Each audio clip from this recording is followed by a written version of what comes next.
અચ્છા great, Yes, ચલો હવે sir. આપણા સેશન આપણે સ્ટાર્ટ કરી દઈએ Yes, છીએ. sir. હા, યસ.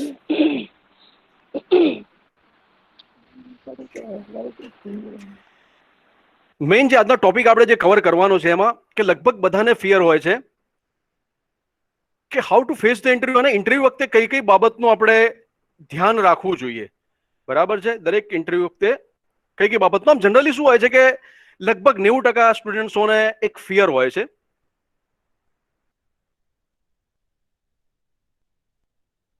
ઇન્ટરવ્યુ આપવા જતી વખતે. જનરલી ફિયર શેનો હોય છે? કે ફિયર એનો નથી હોતો કે આપણને કશું આવડશે કે નહીં આવડે, પણ ફિયર એ હોય છે કે we are not well prepared, we have just the lack of confidence. So that is the main reasons to face the interview. આપણે એક્સેપ્ટ કરવું પડશે આ વસ્તુ. અને જનરલી ઇન્ટરવ્યુમાં એક સારામાં સારી જો કોઈ વસ્તુ હોય ને, જ્યારે કોઈ પણ ઇન્ટરવ્યુ આપવા જતી વખતે, તો 90% વસ્તુ એવી જ હોય છે કે જે ઓલરેડી આપણને આવડતી હોય છે, જે ઓલરેડી આપણે જાણતા હોઈએ છીએ એવી જ વસ્તુ એ લોકો પૂછવાના છે. એમ છતાં પણ આપણે કોન્ફિડન્ટ નથી હોતા, ઇવન તો વી આર નોટ કોન્ફિડન્ટ. વેલ, તો આજે એ જ બાબતને હું રિયલાઇઝ તમને કરાવીશ. આપણે એક એક બેરિયર તોડતા જઈશું જે તમારા ડીપલી ઇન્ગ્રેન્ડ છે તમારા માઇન્ડની અંદર, અને વન બાય વન હું દરેક વસ્તુ તમને ક્લિયર કરાવતો જઈશ. અને જે વસ્તુ ધ્યાનમાં રાખવાની વાત કરું એ તમારા જીવનમાં ઉતારી દેજો. એન્ડ ડેફિનેટલી આઈ શ્યોર કે તમે કોઈ પણ ઇન્ટરવ્યુ માટે તમે કોન્ફિડન્સ સાથે જશો તો એ ઇન્ટરવ્યુમાં તમે સક્સેસ તમે થઈ જશો તમે. યસ, હવે વાત આવે છે અહીંયા સક્સેસની. Yes, so what is the definition of the success?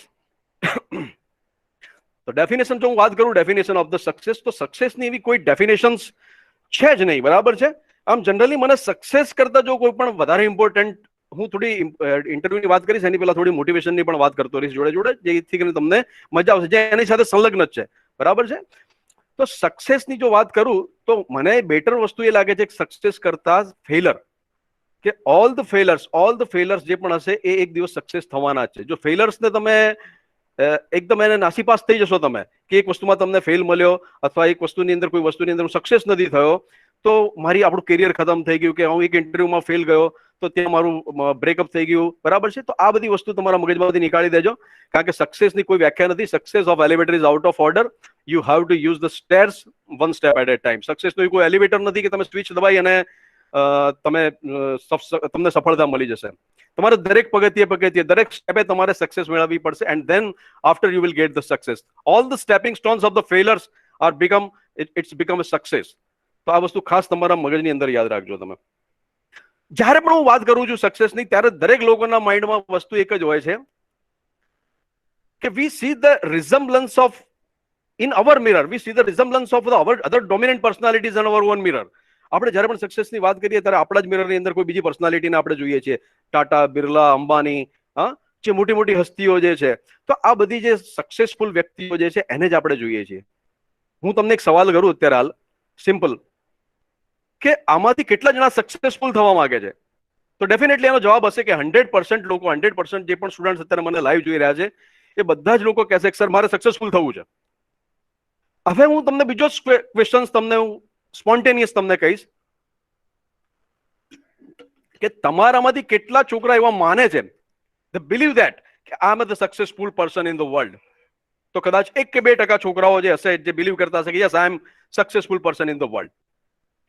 Within a 1 minute, within a fraction of minute, I jump sure હું તમને રિયલાઇઝ કરાઈશ, આ એક બેરિયર તમારું તોડી નાખીશ કે તમે બધા ઓલરેડી સક્સેસફુલ છો, પણ તમે લોકો માનતા નથી. You don't believe that I am the successful person in the world. બરાબર છે. સિમ્પલ હું તમને એક સવાલ પૂછું, જસ્ટ એનો આન્સર્સ નથી આપવાનો, પણ એક મનોમન તમે ખાલી યાદ કરજો, યસ ઓર નો. અને મને જમ્પ શ્યોર છે કે બધા એમાં યસ જ હશે. તમે આપણે જ્યારથી પેદા થઈને પછી આપણે ચાલતા શીખ્યા, ખાતા શીખ્યા, શું આપણે સક્સેસફુલ હતા કે નહોતા? ડેફિનેટલી આન્સર હશે હા. એના પછી આપણે ભણવાનું સ્ટાર્ટ કર્યું, ફર્સ્ટ સ્ટેન્ડર્ડ થી લઈને મેટ્રિક્યુલેશન્સની આપણે એક્ઝામ પાસ કરી, આપણે સક્સેસફુલ હતા કે નહોતા? લગભગ બધા છોકરાઓનો જવાબ હશે યસ સર અમે સક્સેસફુલ હતા. બરાબર છે. એના પછીથી આગળ આપણે જોઈએ, આપણે હાયર સેકન્ડરી એજ્યુકેશન પાસ કર્યું. બરાબર છે. એના પછી આપણે કોઈ નોકરી કરવાના છે અથવા તો કોઈ એન્ટરપ્રેન્યોર બનવાના છે, જોબ કરવાના છે અથવા કોઈ એન્ટરપ્રેન્યોર બનવાના છે, તો તમે સક્સેસફુલ બનવાના છો કે નથી બનવાના? તો ડેફિનેટલી આન્સર હશે યસ સર અમે સક્સેસફુલ બનવાના છીએ. એનાથી આપણે આગળ વિશેષ જઈએ. હજી પણ જે વસ્તુ જે તમારા લાઈનમાં નથી, જે તમારી પાઇપલાઇનમાં નથી, એવી વસ્તુ કહું કે આગળ જતા તમે સગાઈ કરવાના છો, શું તમે સક્સેસફુલ થવાના છો કે નથી થવાના? ડેફિનેટલી બધાને મૂડ આવી જશે કે હા સાહેબ સગાઈ તો કરવાની છે, સક્સેસફુલ થવાના છીએ એમાં પણ. હા, એનાથી પણ આગળ જોઈએ ભાઈ મેરેજ કરવાના છો, સક્સેસફુલ થવાના છો કે નથી થવાના? હવે એકચ્યુઅલી હું મેરિડ છું એટલે અને બીજા ઘણા બધા કદાચ મેરિડ હશે આમાંથી, તો એના માટે પ્રશ્ન છે કે સાહેબ આને સક્સેસ કહેવાય કે ન કહેવાય, એને આપણે સાઈડમાં રાખીશું અત્યારે, એ વસ્તુને આપણે બાયપાસ કરી દઈશું. હા, ઘણા લોકો તો એમના છોકરાના નામે વિચાર દીધા હશે કે સાહેબ મારા છોકરાના નામે વિચાર, આપણે એટલા બધા સક્સેસ નથી થવાનું અત્યારે હાલ પૂરતું. યસ, તો વાત અહીંયા આવે છે કે success of elevator is out of order, you have to use the stairs one step at a time. હવે વાત અહીંયા આવે છે, જેવી મેં આ સ્લાઇડ તમારી સામે મેં ચાલુ કરી, જેવી પણ આ સ્લાઇડ કરી, તમારી બધાની નજર ક્યાં ગઈ? તમારા બધાનો ફેસ ક્યાં ગયો? ડેફિનેટલી બધાની વાત એક જ હશે કે સાહેબ આ જે સ્માઇલી બોલ છે, જે યલો બોલ છે, એના ઉપર અમારી નજર ગઈ છે. કે કેમ બીજા બધા બોલ ઉપર કેમ તમારી નજર નથી ગઈ? હું એટલા માટે આ સ્લાઇડ દ્વારા હું તમને લોકોને એ તમને સમજાવવા માંગુ છું કે you have to looking different than others. જો તમે બીજા કરતા અત્યારે આ દુનિયામાં આ કોમ્પિટિશન એટલી બધી છે, આ બધી કોમ્પિટિશન, ઇન્ટરવ્યુ માટે જશો તો ઇન્ટરવ્યુમાં પણ લાઈનો લાગેલી છે, તમારા જે પણ હશે એક પોસ્ટ માટે હજારો છોકરો આવેલા હશે. તો આ જો તમે યુ હેવ ટુ લુકિંગ, જો તમે બીજા કરતા અલગ નહીં પડો, if you are not looking different than others, તો તમે સક્સેસ નહીં મેળવો, તમે ઇન્ટરવ્યુમાં પાસ નહીં થાઓ, અથવા બીજી કોઈ પણ જગ્યાએ તમે જશો તો તમે નાસી પાસ થશો. તો મારો કહેવાનો મતલબ શું છે? મારો કહેવાનો મતલબ એ જ છે કે you have to looking different than others. કઈ સિચ્યુએશનમાં? In the situation of you have to looking different than others in your self confidence. You have to looking different than others in your communication skill. You have to looking different than others in your technical knowledge. You have to looking different than others in your general knowledge. You have to looking different than others in your self confidence. આ બધી બાબતો, હા, તમે કેવા કપડા પહેરો છો, તમે કેવા શૂઝ પહેરો છો, એના ઉપર પણ તમને, હું એમ નથી કહેતો કે તમે વુડલેન્ડના કપડા પહેરો કે પછી વુડલેન્ડના બૂટ પહેરો કે કોઈ પણ બીજી બ્રાન્ડેડ તમે શર્ટ કે પેન્ટ પહેરો, હું એની વાત નથી કરતો અહીંયા. પણ તમારે બીજા બધા કરતા અલગ પડવું હશે તો તમારે બીજા કરતા અલગ દેખાવું પડશે. એ વાત ઉપર મુદ્દા ઉપર પછી આવું છું. તમારા એ પર્સનાલિટીની જ્યારે વાત કરીશું ત્યારે આપણે આવીશું. અને અહીંયા જે આજના સેશન પછી, આજનું સેશન પૂરું થાય એના પછી જો કોઈ યલો બોલ હશે, તો અત્યારે જે લોકો મને લાઈવ દેખી રહ્યા છે, તમે આ યલો બોલ બીજું કોઈ જ નથી પણ તમે જ બધા છો. All the students who are live right now, so all the students are yellow balls, all the smiley balls. હા, તો હવે પછી બીજી વસ્તુ યાદ રાખજો, તમે કે જ્યારે પણ ઇન્ટરવ્યુમાં જાઓ તો ફૂલ કોન્ફિડન્સમાં જજો. એક કોન્ફિડન્સ કેવી રીતે ક્રિએટ થશે એની વાત હું તમને પછી કરીશ. એરિયો યસ, જેવી મારી જેવું હવે તમને મેં ત્રીજી સ્લાઇડ્સ મેં દેખાડી છે. હવે એ સ્લાઇડ છે તમને ઘણું બધું કહી જાય છે. હા, what matters most is how you see yourself. તમે તમારી જાતને તમે કઈ રીતે દેખો છો, તમે કઈ રીતે તમારી જાતને દેખો છો એ મેટર કરે છે. દુનિયા તમને દેખશે આ નજરથી, દુનિયા તમને જોશે આ નજરથી, બરાબર છે, પણ તમારે તમારી જાતને મિરરમાં કેવી દેખાવાની છે? લાયન. બરાબર છે, એટલે કહેવાનું ઘણું બધું થાય છે આની અંદર. યુ વોટ મેટર્સ, બીજા ગમે એ કહેશે, બીજા ઘણા લોકો નાસી પાસ કરવા વાળા દુનિયામાં તમને મળશે, બરાબર છે, પણ એનાથી કોઈ મતલબ નથી આપણને. આપણે આપણી જાતને કઈ રીતે જોઈએ છે, ધેટ્સ મેટર્સ ધ મોસ્ટ. બરાબર છે. હવે આમાંથી કેટલા જણા એવા છે, કેટલા જણા તમે જે સ્ટુડન્ટ છો, સવારે ઉઠીને મિરર સામે તમે જોવો છો, તમે તમારો ચહેરો જોવો છો, તમારી પ્રતિકૃતિ તમે જોવો છો, ત્યારે તમને એમ ઈચ્છા થાય છે કે યાર તું કેટલો સરસ દેખાય છે, you are, I love you your self. હા, તમે એવું કહો છો કે યાર આઈ લવ યુ. તમે તમારી જાતને કદી પ્રેમ કર્યો છે? લગભગ કોઈ એવું જોવા નહીં મળે કે તમે તમારી જે પ્રતિકૃતિની સામે જોઈને તમે તમારી જાતને ઓળખો છો. એક સેકન્ડ.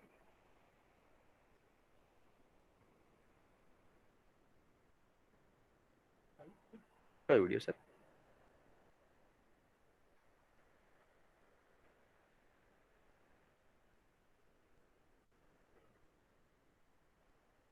ચાલુ છે ને?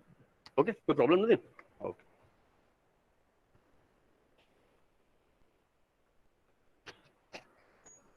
અચ્છા, દેખાય છે ને બધાને? સ્લાઇડ્સ દેખાય છે ભાઈ? હેલો? હા સર. હા sir. Yes sir. Yes, complete. હા સર. પરફેક્ટ. પરફેક્ટ. ઓકે, ચલો સરસ. એક સેકન્ડ.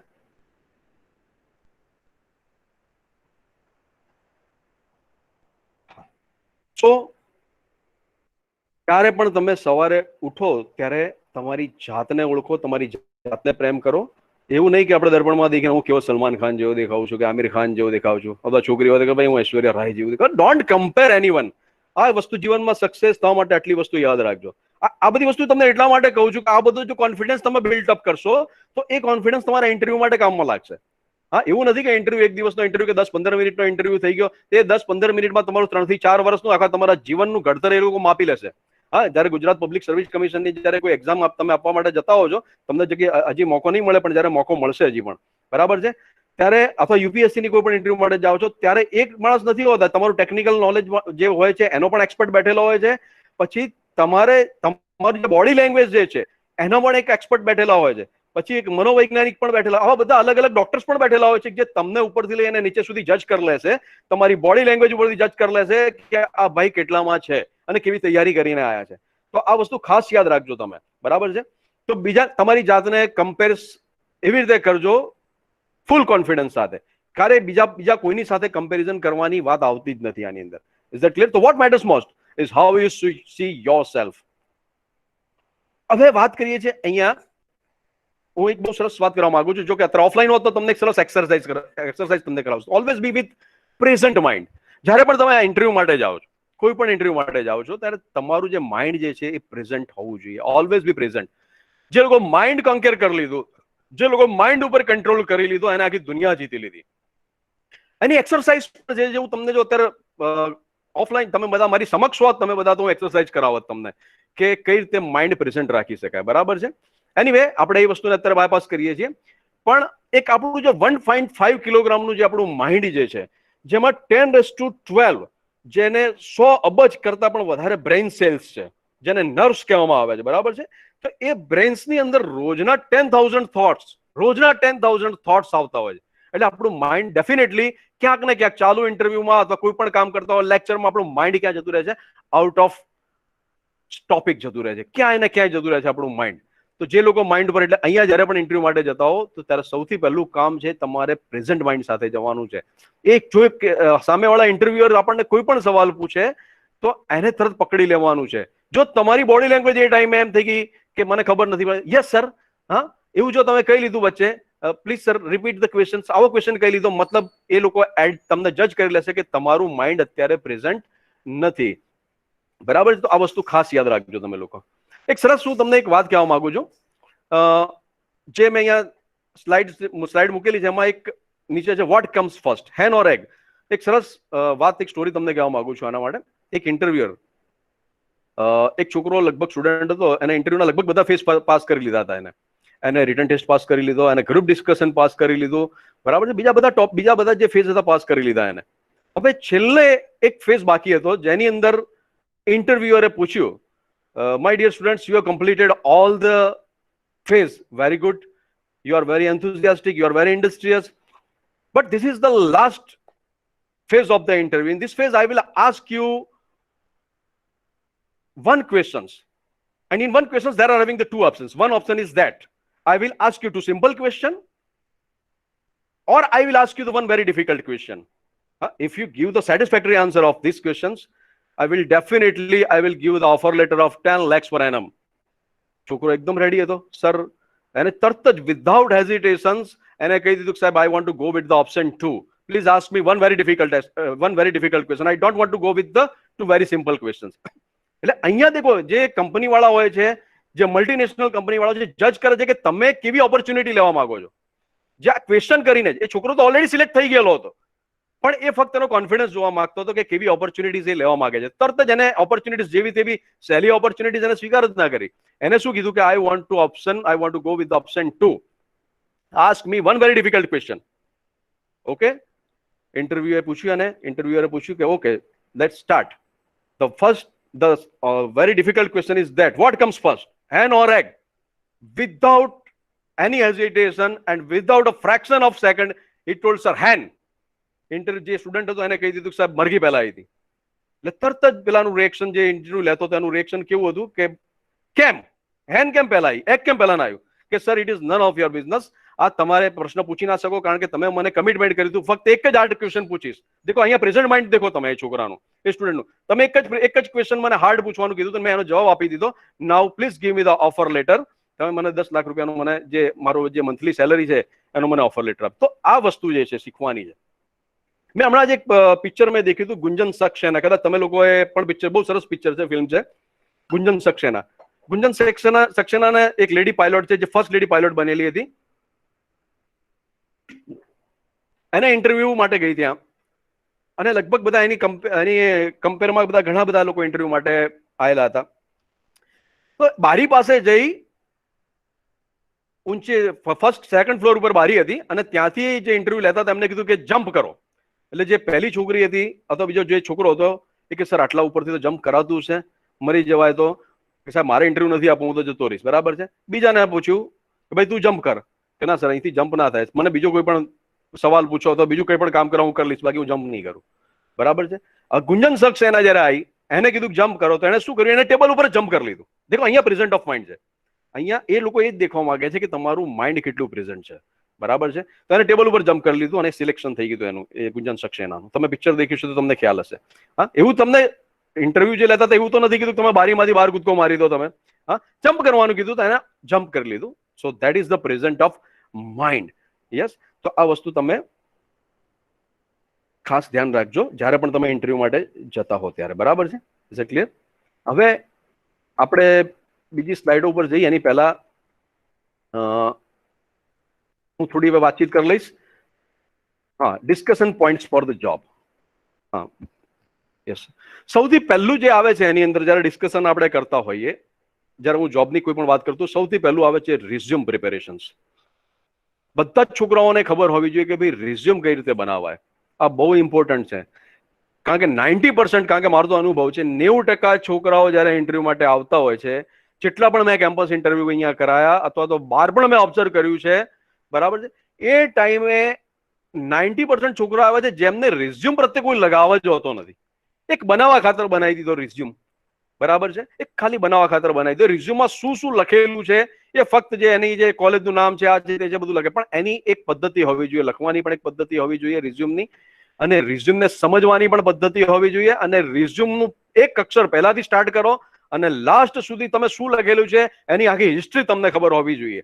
કારણ કે 80% ક્વેશ્ચન જે પણ ઇન્ટરવ્યુઅર પૂછશે તમને એ આમાંથી જ પૂછશે, રિઝ્યુમ પ્રિપેરેશન્સ માંથી જ તમને પૂછશે. બરાબર છે. હવે કેવું રિઝ્યુમ કેવું હોય છે, હું તમને એક એક્ઝામ્પલ આપીને બતાવું છું તમને, અને એમાં કયા કયા પોઈન્ટ્સ તમારે ધ્યાનમાં રાખવાના હોય છે એ હું તમને કહું છું. એક સેકન્ડ.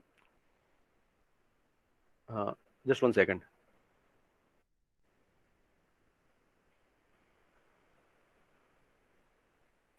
અચ્છા, બધાને દેખાય છે? આર્યું મેં જે રિઝ્યુમ ઓપન કર્યું દેખાય છે બધાને?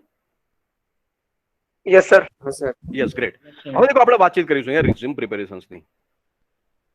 થોડું મારા સેશનની અંદર થોડું મોટિવેશન પણ આવશે, થોડી પર્સનાલિટી પણ આવશે, અને થોડું જે આપણે ટોપિક જે છે how to face the interview એની પણ વાત આવશે. કારણ કે આ બધી વસ્તુ શું છે, એકબીજા સાથે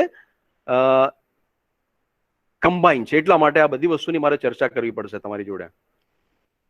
અચ્છા, ચલો. હવે સૌથી પહેલી વસ્તુ કે કેટલા છોકરાઓને આમાંથી ખબર છે કે what is the resume, vote is the meaning of resume? ઘણા છોકરાઓને ખબર નથી હોતી. મારે જો કે હું ઘણી વખત છોકરાઓને પૂછતો હોઉં છું જ્યારે ઇન્ટરવ્યુ માટે આવતા હોય કે what is the difference between the resume, biodata and CV, curriculum vitae જેને તમે કહો છો. એટલે ઘણા છોકરા ફ્રેશર્સ હોય છે, અહીંયા લખી દે છે સીવી, ક્યુરિક્યુલમ વિટાઈ. બરાબર છે. તો ઘણા લોકોને એનો ડિફરન્સ ખબર નથી હોતો. બરાબર છે. તો એ વસ્તુની અહીંયા હું ચર્ચા કરીશ તમારી જોડે. પહેલા તો આપણને આ ડિફરન્સની ખબર હોવી જોઈએ કે what is the difference between the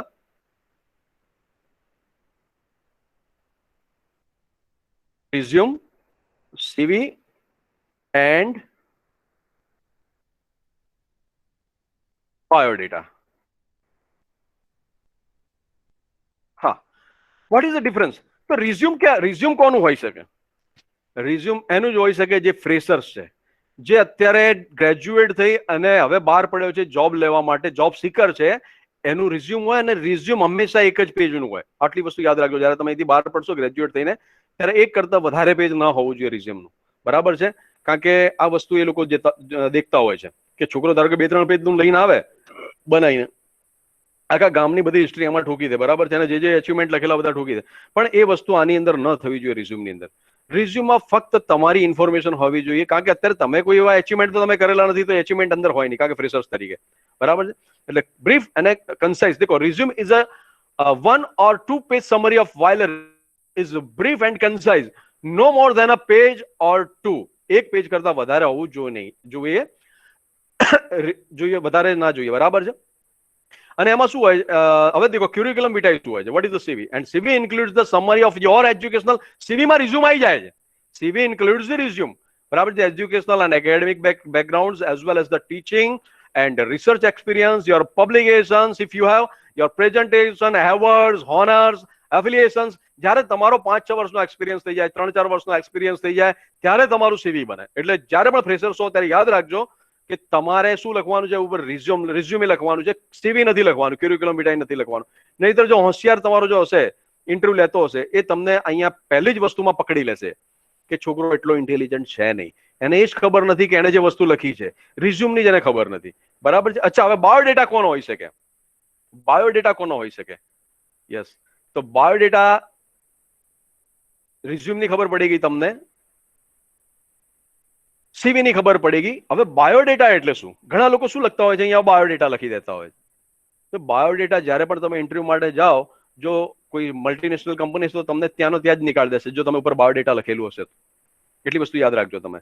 તો ક્યારે પણ બાયોડેટા નહીં લખવાનું. બાયોડેટા કોનો હોઈ શકે? જ્યારે તમે સગાઈ કરવા જતા હો, હા, ત્યારે જે છોકરીના ફાધર જે છે તમને પૂછતા હોય, એ તમારો બાયોડેટા લેતા હોય. તમારું નામ શું છે, હા, તમે શું કરો છો, હા, આ બધી વસ્તુ જે પૂછતા હોય છે, તમારી કુંડળી જે છે, હા, ગ્રહ નક્ષત્ર બધું એ છે, એ બાયોડેટામાં આવે. પણ રિઝ્યુમમાં આ બધી વસ્તુ આવી ઇન્ક્લુડ ન થાય, બરાબર છે. તો આટલી વસ્તુ ખાસ યાદ રાખજો. બાયોડેટા જ્યારે તમે સગાઈ કરવા જાઓ ત્યારે બાયોડેટા આપજો. હવે અહીંયા જે છે રિઝ્યુમ. હવે રિઝ્યુમમાં તમે દેખો સૌથી પહેલી વસ્તુ અહીંયા આવે છે ફોટો તમારો. ઘણા લોકોને મેં ઓબ્ઝર્વ કર્યા છે, જ્યારે રિઝ્યુમની અંદર જે ફોટો એટેચ કરવાનો હોય છે, એ ફોટામાં કંઈ ઠેકાણા હોતા નથી, બરાબર છે. કાં તો જર્સી પહેરીને એનું ટી શર્ટ પહેરીને ફોટો પડાવતા હોય છે, બરાબર. હા, સ્માઇલ તો મોઢા ઉપરથી ખબર નહીં ક્યાં ગાયબ થઈ ગઈ હોય છે. હા, વાળ તમે દેખો, એના વાળના પણ ઠેકાણા ન હોય, એવો ફોટો લઈ અને સ્ટુડિયોમાં જઈને ખાલી ફોટો પડાવવા ખાતર પડાવી દીધો અને લગાવી દીધો. તો સૌથી પહેલા એ લોકો જ્યારે ઇન્ટરવ્યુ લેતા હોય, એ લોકો પણ દેખતા હોય છે કે તમે કેટલા એક્ટિવ છો. હા, તમારો ફોટો જ બરાબર નથી, હા, તો તમે અમારા કંપનીમાં આવીને કામ શું કરવાનું? હું એમ નથી કહેતો લુક ગમે હોય, લુક તો બધાનો અલગ અલગ હોઈ શકે છે, પણ અત્યારે જે ફોટો જે છે, હા, હાલની જે ટેકનિકલ યુગ છે, ટેકનિકલ યુગમાં સારામાં સારો ફોટો તમારો શૂટ છે. શૂટ ના હોય તો કોઈ વાંધો નહીં, 2 રૂપિયા વધારે આપશો, 2 કે 5 રૂપિયા વધારે આપશો તો કે ફોટો સ્ટુડિયો વાળા તમને શૂટ ચડાવી આપશે, હા, શૂટ ને ટાઈ. તો એની કોઈ ચિંતા કરવા જોઈએ. એટલે હવે જ્યારે પણ જાઓ તમે સ્ટુડિયોની અંદર, એક સારામાં સારો ફોટો ઇન્ટરવ્યુ માટે લઈને જવાનો તમારે, અને એ લગાવવાનો, બરાબર છે. આ પણ બહુ વધારે ઇમ્પોર્ટન્ટ છે એનું. હવે વાત આવે છે અહીંયા તમારું એડ્રેસ તો બધાનું કોમન, બધાના અલગ અલગ હોય છે, બરાબર છે, તો તમે લગાવી શકશો અહીંયા. પણ મેઇન જે વસ્તુ અહીંયા ધ્યાન રાખતા હોય છે, જે કંપની વાળા જે છે, એ તમારા ઈમેલ આઈડી ઉપર. તમે દેખો, તમે ઈમેલ આઈડી ઉપર એ લોકોનું વધારે ધ્યાન હોય છે, કારણ કે ઈમેલ આઈડી ઉપરથી તમારું કેરેક્ટર, હું જે બોલું છું એમાં ધ્યાન રાખજો, ઈમેલ આઈડી ઉપરથી એ તમારું કેરેક્ટર જજ કરી લેશે. મેં ઘણાના ઈમેલ આઈડી એવા દેખ્યા છે, હા, દેખજો શું આવશે તમને એવા ઈમેલ આઈડી. ઈમેલમાં લખે છે કે હર્ષદ_જાનુડી @yahoo.com.in. એટલે જયારે પેલા કંપની જાનુડી શું છે, હા ભાઈ, તમે કોઈને પ્રેમ કરતા હો, તમારી ગર્લફ્રેન્ડ હોય તો ભાઈ અલગ રાખો એ તમારું ઈમેલ આઈડી. જયારે તમે કોર્પોરેટ લેવલ જો ટચ કરતા હો તમે, હા, કોઈની જોડે તમારું મોકલવાનું હોય ઈમેલ આઈડી કોર્પોરેટ લેવલમાં કે કોઈ બી જગ્યાએ, તો તમારું એક ઈમેલ આઈડી હોય જે તમારું કેરેક્ટર તમારું ડિફાઇન કરે છે. ઘણાના ઈમેલ આઈડી એવા મેં દેખેલા છે કે hrsad_bhai@yahoo.com. ભાઈ, ભાઈ એટલે શું? અહીંયા દાદાગીરી કરવાની તમારે? હા, કોઈને એટલે ઇમ્પોર્ટન્સ એટલા અવેર જ નથી હોતા. તો આ વસ્તુ યાદ રાખજો, જ્યારે પણ તમે ઈમેલ આઈડી બનાવો તો એ ઈમેલ આઈડી તમને પૂછે કે આનો મિનિંગ શું છે, તો તમે તરત જ એને ડિફાઇન કરતા તમને આવડવું જોઈએ. તો આ વસ્તુ યાદ રાખજો તમે. સપોઝ કે મારું એક ઈમેલ આઈડી જે છે SSPC3i@gmail.com. ઘણા પૂછતા હોય કોર્પોરેટ વાળા કે ભાઈ આનો મતલબ શું થાય, 3i નો મતલબ શું છે? SSPC નો મતલબ સ્પોન્ટેનિયસ આન્સર હોવો જોઈએ આપણી જોડે. હા, SSPC એટલે સાહેબ મારી કોલેજનું નામ છે, સ્વામી સચ્ચિદાનંદ પોલિટેકનિક કોલેજ. અને I છે એ ઇન્ડસ્ટ્રીયલ, એનો મતલબ થાય છે ઇન્ડસ્ટ્રીયલ ઇન્સ્ટિટ્યૂટ ઇન્ટરએક્શન સેલ. તો એ ઈમેલ આઈડી હોવું જોઈએ કે જેને તમે ડિફાઇન કરી શકો, અને એ ડિફાઇન એવું કરવું જોઈએ કે સામે વાળાને તરત જ જજ કરતા ફાવે કે છોકરો ટેલેન્ટેડ છે, બરાબર છે. એટલે હવે પછી જ્યારે પણ તમે ઈમેલ આઈડી જો આવું હોય, નો ડાઉટ તમારું જે પણ ઈમેલ આઈડી હોય એ અલગ રાખજો, પણ એક જ્યારે તમે કોમ્યુનિકેશન્સ કરતા હો કોઈની જોડે કોર્પોરેટ લેવલે અથવા કોઈની જગ્યાએ તમારું રિઝ્યુમ મોકલતા હો, તો આટલી વસ્તુ યાદ રાખજો કે તમારું પરફેક્ટ ઈમેલ આઈડી હોવું જોઈએ કે જેને તમે ડિફાઇન કરી શકો. હા, અને જે તમારું કેરેક્ટર ઓળખી શકે. હવે વાત આવે છે yes career objective. Career objective ઘણા છોકરાઓ રિઝ્યુમ લઈને આવતા હોય છે અને એમનું ઓબ્જેક્ટિવ શું લખેલું હોય છે એમને ખુદને ખબર નથી હોતી. એ ઓબ્જેક્ટિવની અંદર એ શું લખેલું હોય છે એ ખબર રિઝ્યુમમાં પૂછતા હોય છે સાહેબ કે ભાઈ તમારું કેરિયર ઓબ્જેક્ટિવ શું છે અને શું લખેલું છે પહેલા તમે ડિફાઇન કરો. તો એમને એ પણ ખબર નથી હોતી કે મેં રિઝ્યુમની અંદર મેં શું લખેલું હતું.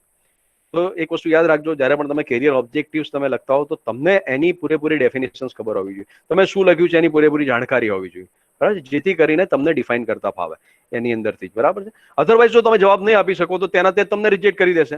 એટલા માટે હું કહું છું કે આખો જે રિઝ્યુમ છે એ તમારી હિસ્ટ્રી છે. એમાંથી 80% ક્વેશ્ચન એમાંથી જ પૂછશે એ લોકો, બહારના નહીં પૂછે. ફક્ત 20% એવા હશે કે જે તમારું બોડી લેંગ્વેજ કે અથવા પર્સનાલિટી કે અપીરિયન્સ આ બધી વસ્તુ જોતા હોય છે. એની ડિસ્કસ આપણે કરીશું, બરાબર છે.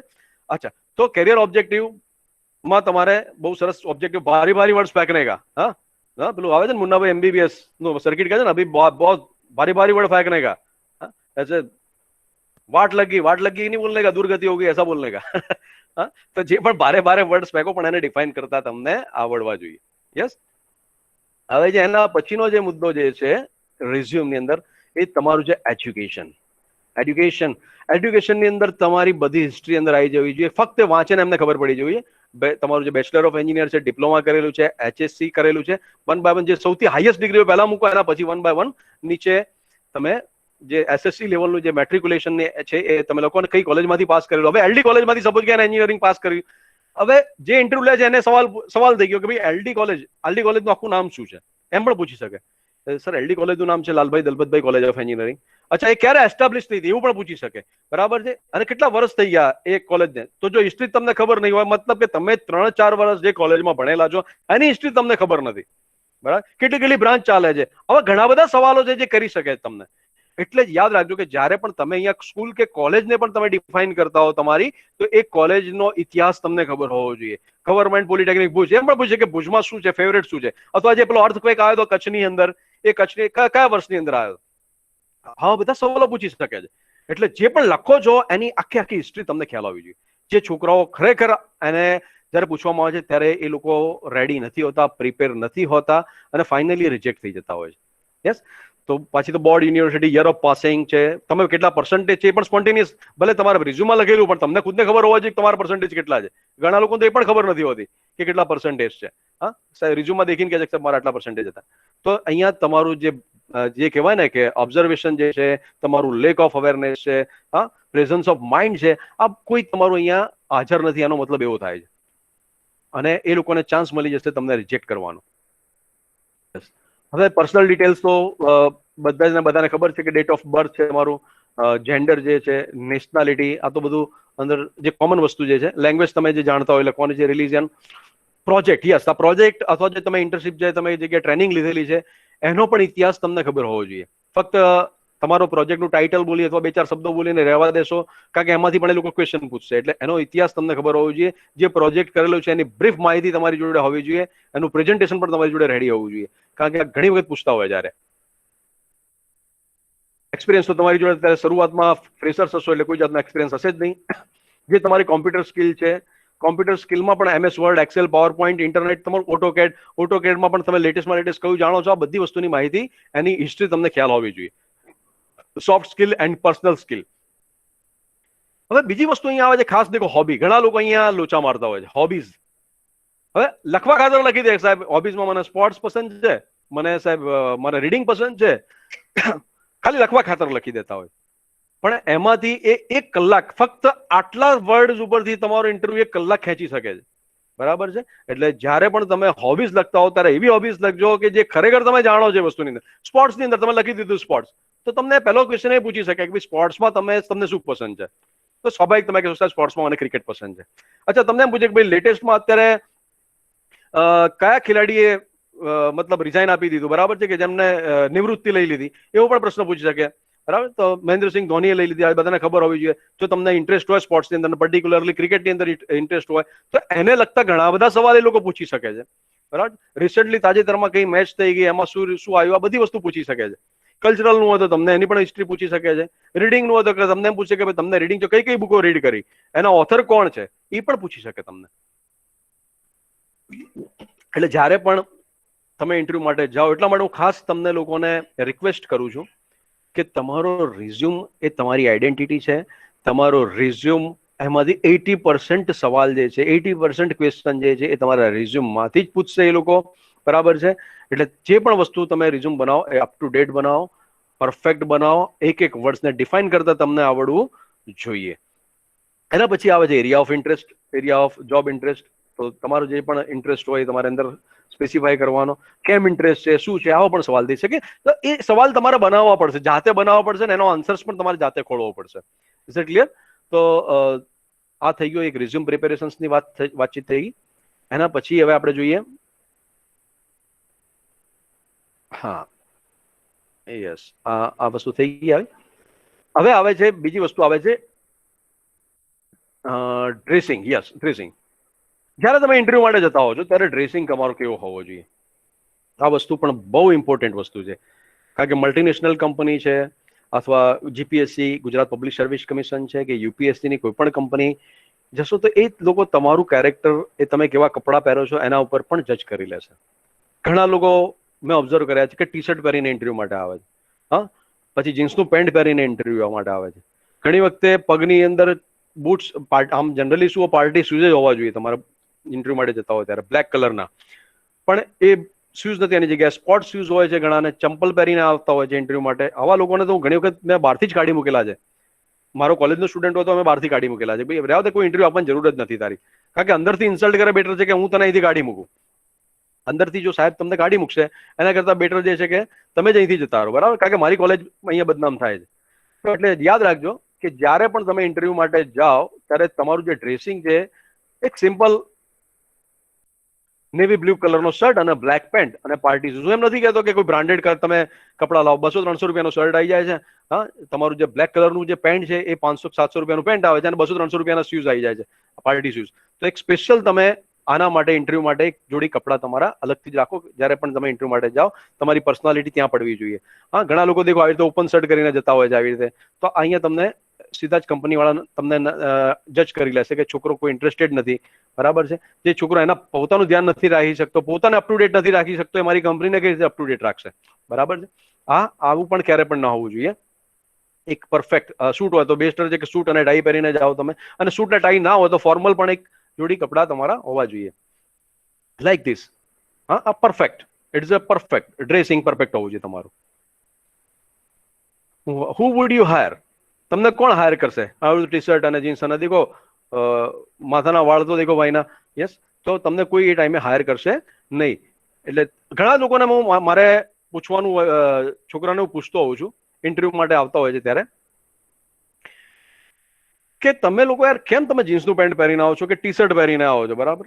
સાહેબ કે મેં તમારો ફાઇનાન્શિયલ પ્રોબ્લેમ છે કે ના સાહેબ? એવું નથી, ફાઇનાન્શિયલ પ્રોબ્લેમ નથી, પણ નથી સાહેબ, ભૂલી ગયો કે એવા કઈ સરસ કપડા હતા ને તો ઇસ્ત્રી કરવાનું બાકી હતું ને. આવા બધા બહાના શોધતા હોય. હવે એ જ છોકરો જ્યારે કોઈ એના મિત્રનું મેરેજ હોય, એના કોઈ ફ્રેન્ડનું મેરેજ હોય, કાં તો કોઈ સગા સંબંધીનું મેરેજ હોય, તો 15 દિવસ પહેલેથી એની પ્રિપેરેશન ચાલતી હોય. 15 દિવસ પહેલેથી એની પ્રિપેરેશન ચાલતી. ગમે એથી પૈસા ના હોય તો પૈસા અરેન્જ કરી લે છે, મસ્ત શેરવાણી લાવે છે, શેરવાણી પર પાછી મોજડી જોઈએ તો મોજડીનું પણ અરેન્જમેન્ટ કરી લેશે. અને જયારે પૂછીએ ને કે ભાઈ શું વાત છે યાર, આટલો ટકાટક થઈને તું ફરે છે મેરેજના, તારા ફ્રેન્ડના મેરેજની અંદર આવા ટકાટક, હા, શેરવાણી બેરવાની, ભાઈ ક્યાં બાત હે ભાઈ? તો કે સાહેબ હવે તો એમાં એવું છે ને કે મેરેજનો ટાઈમ છે ને, હા, એક આદી પણ જો સ્માઇલ મળી જાય તો પૈસા વસૂલ થઈ જાય. લો, હવે એક સ્માઇલ મેળવવા માટે, એક સ્માઇલ લેવા માટે એ જો 1500-2000 રૂપિયા વાપરી નાખતો હોય, પણ એના પાસે ઇન્ટરવ્યુ માટે એક જોડી કપડા લાવવાના પૈસા નથી હોતા. હા, આવા બહાના શોધતા હોય છે. તો જો તમે તમારા પ્રત્યે અપ ટુ ડેટ નહીં રાખી શકો, તમે જે વસ્તુ માટે તમારું કેરિયર બનાવવા માટે જઈ રહ્યા છો, જ્યાં તમારું ડ્રેસિંગ પરફેક્ટ નહીં હોય, તો ત્યાં તમને કોઈ હાયર કરશે નહીં. ફક્ત ઇન્ટરવ્યુ લેવા ખાતર લેશે અને તમને મોકલી દેશે. તો આ વસ્તુ ખાસ ધ્યાન રાખજો. ખાસ કરીને જે લેડીઝ જે છે, છોકરીઓ જે છે, એમના ડ્રેસિંગમાં એ પરફેક્ટ હોવી જોઈએ. એમનો જ્યારે પણ ઇન્ટરવ્યુ માટે જતી હોય છે ત્યારે આ રીતનું ડ્રેસિંગ હોવું જોઈએ. અને કઈ બાબતોની એમાં ધ્યાન રાખવાનું હોય છે, ખાસ કરીને જે છોકરીઓ જે છે એ લોકોને, A suit dress or dress is preferable. A suit or dress is preferable. Skirt should meet at the top. Skirt should meet at the top of the knee or longer. The amount of jewelry, ઘણી છોકરીઓ એવી હોય છે કે પગમાં પેલી તૂડી પહેરીને આવતી હોય, છન છન છન અવાજ થતો હોય છે. હા, તો ઇન્ટરવ્યુમાં ક્યારે પણ આ વસ્તુ હોવી ન જોઈએ. હા, jewellery should be minimised. Makeup should be light. હા, અવોઇડ પરફ્યુમ્સ. હા, ઘણા લોકોને એવી આદત હોય છે પરફ્યુમ લગાવીને આવતા હોય છે, તો એ લોકો ક્યારે પણ સિલેક્શન નહીં કરે તમને. હા, તો આ બધી વસ્તુ ધ્યાન રાખજો જ્યારે પણ ઇન્ટરવ્યુ માટે. Stylish look but not for an interview. Stylish look કરી છે પણ હા, ઘણા છોકરાઓ મૂડમાં આવી ગયા હશે બધા પાછા. સ્ટાઇલિશ લુક કરી પણ it is not for an interview. Yes, this is the stylish look. Stylish look and ready to interview. તો આ વસ્તુ ધ્યાન રાખજો તમે, જે છોકરીઓ જે છે ખાસ. હવે અહીંયા દેખો તમે શૂઝ. તો ઘણા લોકો સ્પોર્ટ્સ શૂઝ પહેરીને આવતા, મેં આગળ વાત કરી એ પ્રમાણે. તો ક્યારે પણ ઇન્ટરવ્યુ માટે જાઓ તો સ્પોર્ટ્સ શૂઝ પહેરતા નહીં. ફક્ત તમારી પાસે પાર્ટી શૂઝ જ હોવા જોઈએ અને એ પણ વેલ પોલિશ્ડ. ડોક્યુમેન્ટ શું શું રિક્વાયર્ડ હોય છે જ્યારે પણ તમે ઇન્ટરવ્યુ માટે જાઓ છો ત્યારે ડોક્યુમેન્ટ્સ કયા કયા તમારી જોડે હોવા જોઈએ? તો સૌથી પહેલા રિઝ્યુમની તો વાત કરીએ તો બરાબર છે, પણ એની સાથે સાથે તમારે જોબ એપ્લિકેશન, રિઝ્યુમ જે છે એ રહ્યો, અને બીજા ઓલ ધ સર્ટિફિકેટ્સ. હવે જોબ એપ્લિકેશન્સ ખાસ કરીને એ પણ તમને લોકોને આવડવી જોઈએ. જોબ એપ્લિકેશન લખતા ઘણા લોકો શું કરતા હોય છે, એક સેકન્ડ હું તમને બતાવું છું.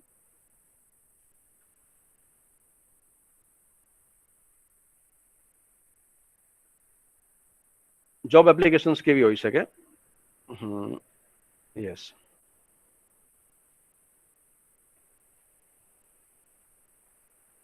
હા, એપ્લિકેશન ફોર એ જોબ.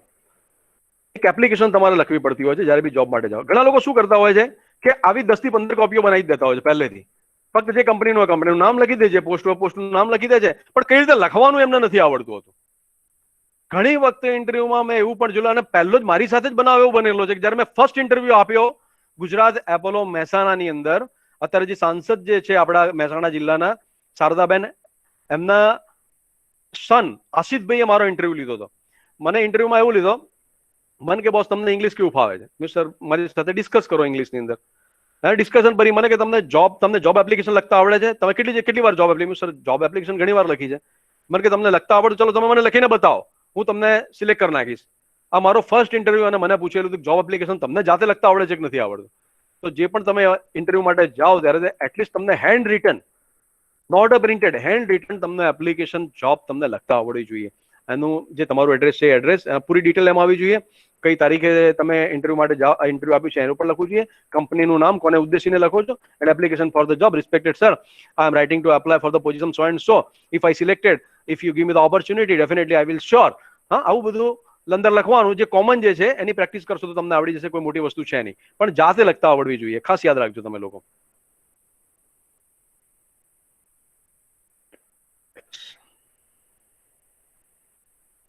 હા,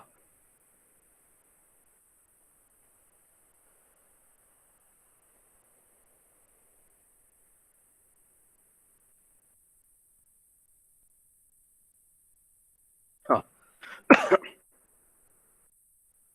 આપણે પાછા એ મુદ્દા ઉપર આવીએ છીએ, પણ થોડી ડિસ્કસ આપણે આના રિલેટેડ કરી લઈએ. Yes, what is the first impression? તમારું make the first impression good one. Make the first, તમારે 10 મિનિટ પહેલા, ઘણા લોકો એવા હોય છે કે જે ઇન્ટરવ્યુનો જે ઝોન હોય છે, એ ઇન્ટરવ્યુ ઝોન મતલબ રિસેપ્શન જે એરિયા જે છે એ એરિયામાં અડધો કલાક પહેલા આવીને બેઠેલા હોય છે. આ બધું ઓબ્ઝર્વ થતું હોય છે. કેમેરાથી ઇન્ટરવ્યુ તો તમારો ચાલુ થાય, તમે જ્યારથી ગેટની અંદર એન્ટ્રી મારો છો ત્યારથી તમારો ઇન્ટરવ્યુ ચાલુ થઈ ગયેલો હોય છે. જે પણ ઇન્ટરવ્યુ લેવા વાળા જે છે એ રૂમની અંદર તમને લાઈવ દેખી રહેલા હોય છે કે તમે કેટલા વહેલા આવ્યા છો, તમે અડધો કલાક પહેલા આવેલા છો, એ પણ નેગેટિવ છે. તમે મોડા આવશો એ પણ નેગેટિવ છે. પણ જ્યારે પણ તમે એ રિસેપ્શન એરિયાની અંદર જાઓ છો ત્યારે એટલીસ્ટ તમે 10 મિનિટ પહેલા તમે પહોંચો. બરાબર છે? નહીં કે તમે અડધો કલાક કે પોણો કલાક પહેલા તમે પહોંચી જાઓ. તો આ વસ્તુ ખાસ યાદ રાખજો તમે.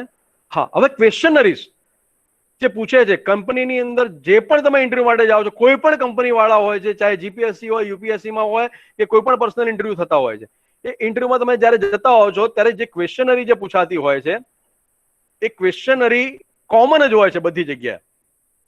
પણ આપણે એટલા પ્રિપેર નથી હોતા કે એનો જવાબ પણ આપણે શાંતિથી કે વ્યવસ્થિત રીતે આપી શકીએ. હવે કઈ જાતના ક્વેશ્ચન હોય છે, નોન ટેકનિકલની વાત કરું છું, કે નોન ટેકનિકલ ક્વેશ્ચનો કયા હોય છે અને એનો જવાબ કઈ રીતે આપવો આપણે એની ડિસ્કસ કરી લઈએ પહેલા. યસ, જે કોમન ક્વેશ્ચન જે છે એ સૌથી પહેલો ક્વેશ્ચન એ પૂછતા હોય છે કે tell me about yourself. Common question હોય, પણ એમ છતાં પણ ઘણા લોકો પ્રિપેર નથી હોતા, છોકરા વિદ્યાર્થીઓ, કે એનો જવાબ પણ એ લોકો વ્યવસ્થિત નથી આપી શકતા. તો જ્યારે પણ કોઈ પણ કંપની વાળા તમને આ સવાલ પૂછે ટેલ મી અબાઉટ યોર સેલ્ફ, ત્યારે એ લોકોને બધી ખબર હોય તમારું નામ શું છે, તમારા ફાધરનું નામ શું છે, એ બધી અમને ખબર જ હોય છે, બરાબર છે. પણ એ લોકો એ જાણવા માંગતા હોય છે કે એના સિવાય તમે શું કહેશો, એના સિવાય તમે શું તમારું બ્રીફ કરશો. તો એક વસ્તુ યાદ રાખજો કે તમારી સ્ટ્રેન્થ અને તમારી વીકનેસ, હા, તમે સ્ટ્રેન્થ તો તમે બધું બતાવો, સારી વસ્તુ તમે બધી કહેવાના જ છો તમે કંપનીમાં, પણ તમારી વીકનેસ શું છે એ પણ તમે કહેશો તો એ લોકોને લાગશે કે નહીં આ છોકરો ટેલેન્ટેડ છે, કારણ કે એ જે વસ્તુ એની વીકનેસ છે એ પોઈન્ટ પણ એમને કીધેલો છે મને, બરાબર. તો માય નેમ ઇઝ, આ તો જે કોમન વસ્તુ છે, તો કે my name is Nikunj, I have completed my graduation electrical engineering and so, જે કોલેજમાંથી કર્યું. My family consist of the 6 members. My parents, my father is a government employee, my mom is a housewife, and 1 elder sisters and 2 young brothers. Sir, my interest, હવે interest તમે કહેશો તો interest ઉપર તમારી પાસે નોલેજ હોવું જોઈએ. My interest is playing cricket, carrom and listening music.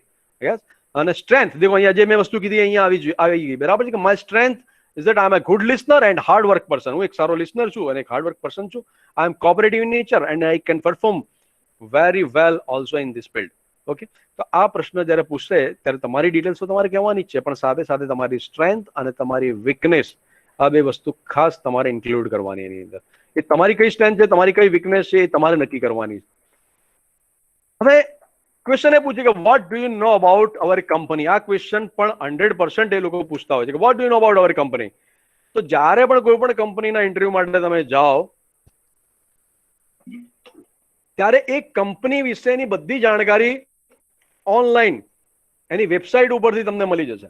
હા, તમે વેબસાઇટ ખોલશો એટલે કંપનીનું ટર્નઓવર કેટલું છે, કંપની ક્યારે એસ્ટાબ્લિશ થઈ ગઈ છે, કેટલો સ્ટાફ છે, હા, એના સીઈઓ નું નામ શું છે, સીઈઓ ની હિસ્ટ્રી શું છે, હા, અને કઈ કઈ જગ્યાએ કેટલા દેશોમાં એ કંપનીની ઓફિસીસ છે, આ બધી વસ્તુ વેબસાઇટ ઉપરથી તમને મળી જતી હોય છે. એટલે ઘણા એવા છોકરાઓ છે કે ઇન્ટરવ્યુ માટે જાય છે પણ એ ફક્ત આપવા ખાતર જાય છે, કંપનીનું નામ ખાલી ખબર હોય છે પણ કંપનીની હિસ્ટ્રી એમને ખબર હોતી નથી. તો એ લોકો તમને સામેથી પૂછશે કે શું જાણો છો કંપની વિશે, કારણ કે તમારી પાસે 4 થી 5 દિવસનો ટાઈમ હતો જ્યારે તમને ઇન્ટરવ્યુ માટેનો લેટર મળ્યો ત્યારથી. તમે કંપની વિશે શું જાણવાની કોશિશ કરી. જો તમે એ ટાઈમે જવાબ આપવામાં પરફેક્ટ જવાબ નહીં આપો તો એ તમને સિલેક્ટ નહીં કરે.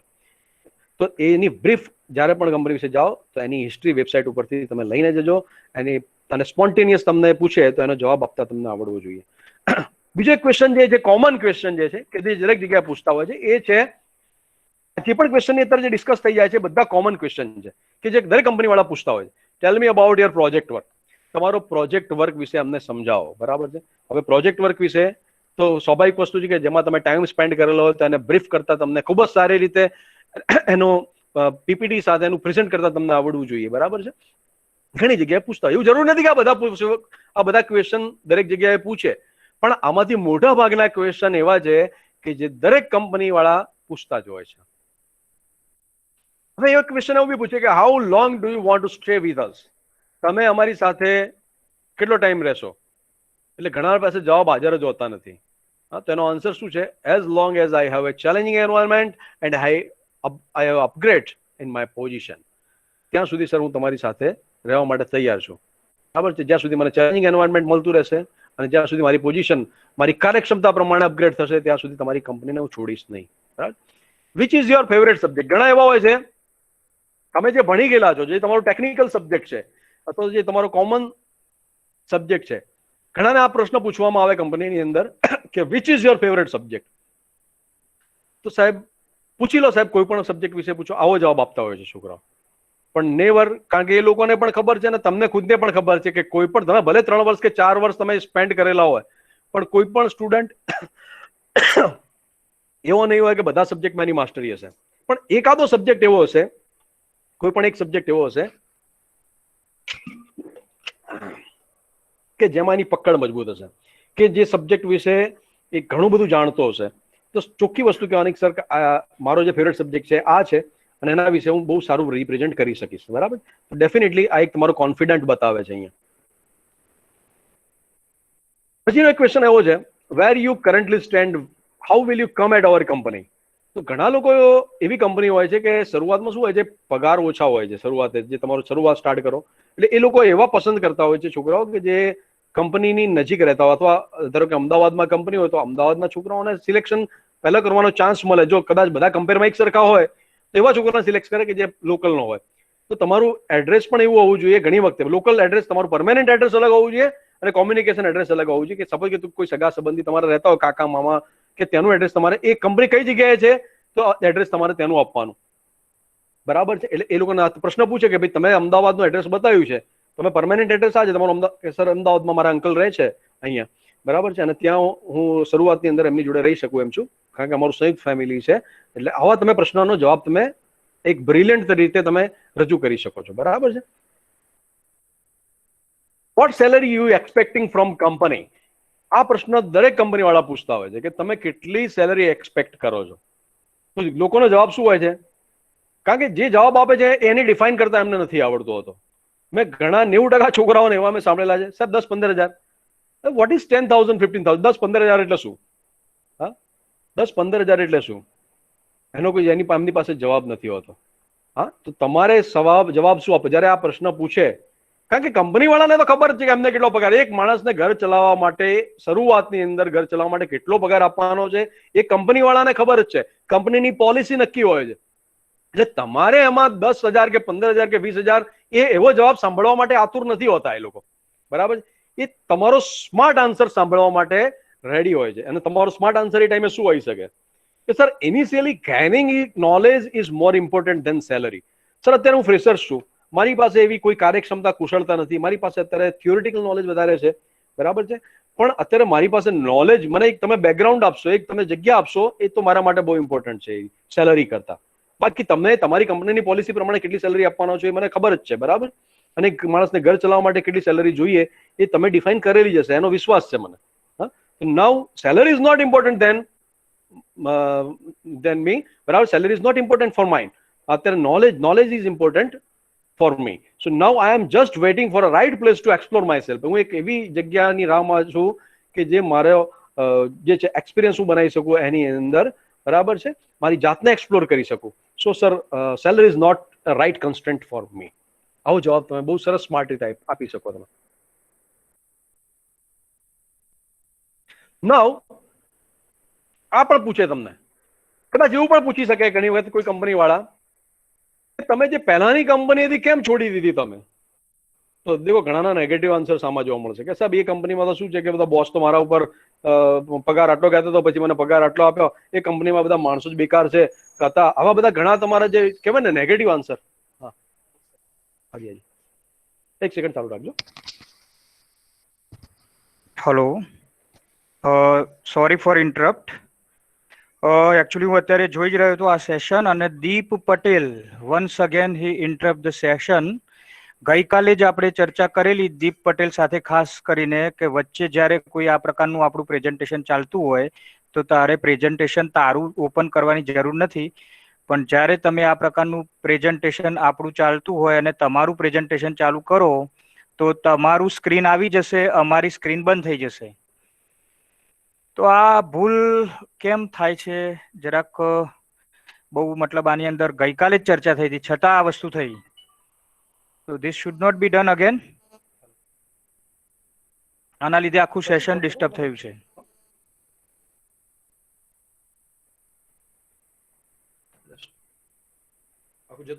ના ના, એ તમારે ફરીથી કરવું છે.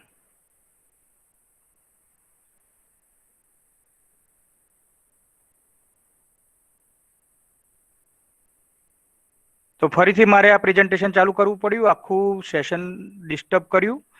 દીપ પટેલ, તમારું ગઈકાલે જ આપણે ચર્ચા કરી હતી. Why are you doing this type of things?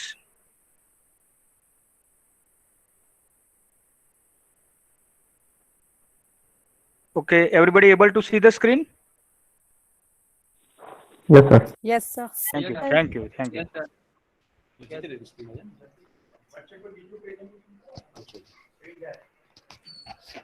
Hello, સંભળાય છે ને બધાને? Yes, sir. sir. sir. Complete. Yes, sir. Discuss કરું છું એની અંદર. Yes, sir. How? हाँ sir okay, great great great. Screen જતી રહી હતી એમ વચ્ચે, એવું છે. હા,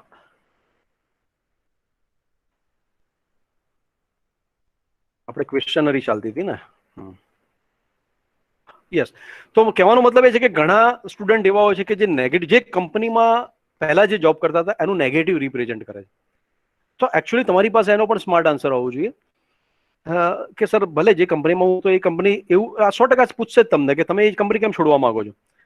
સર કે એ કંપનીમાં જે રીતની મારું નોલેજ છે એ પ્રમાણે મારો ગ્રોથ થતો નહોતો, બરાબર છે, એ પણ તમે જવાબ આપી શકો છો.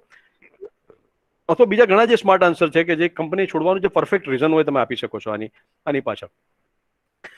અચ્છા, તો હવે એક પ્રશ્ન એવો પણ પૂછી શકે છે કે if you are selected then when you join with us. તો જે જોઈનનો પણ તમારી પાસે આન્સર હોવો જોઈએ કે sir as per joining date અથવા તો ઇમિડિયેટ. Is that clear?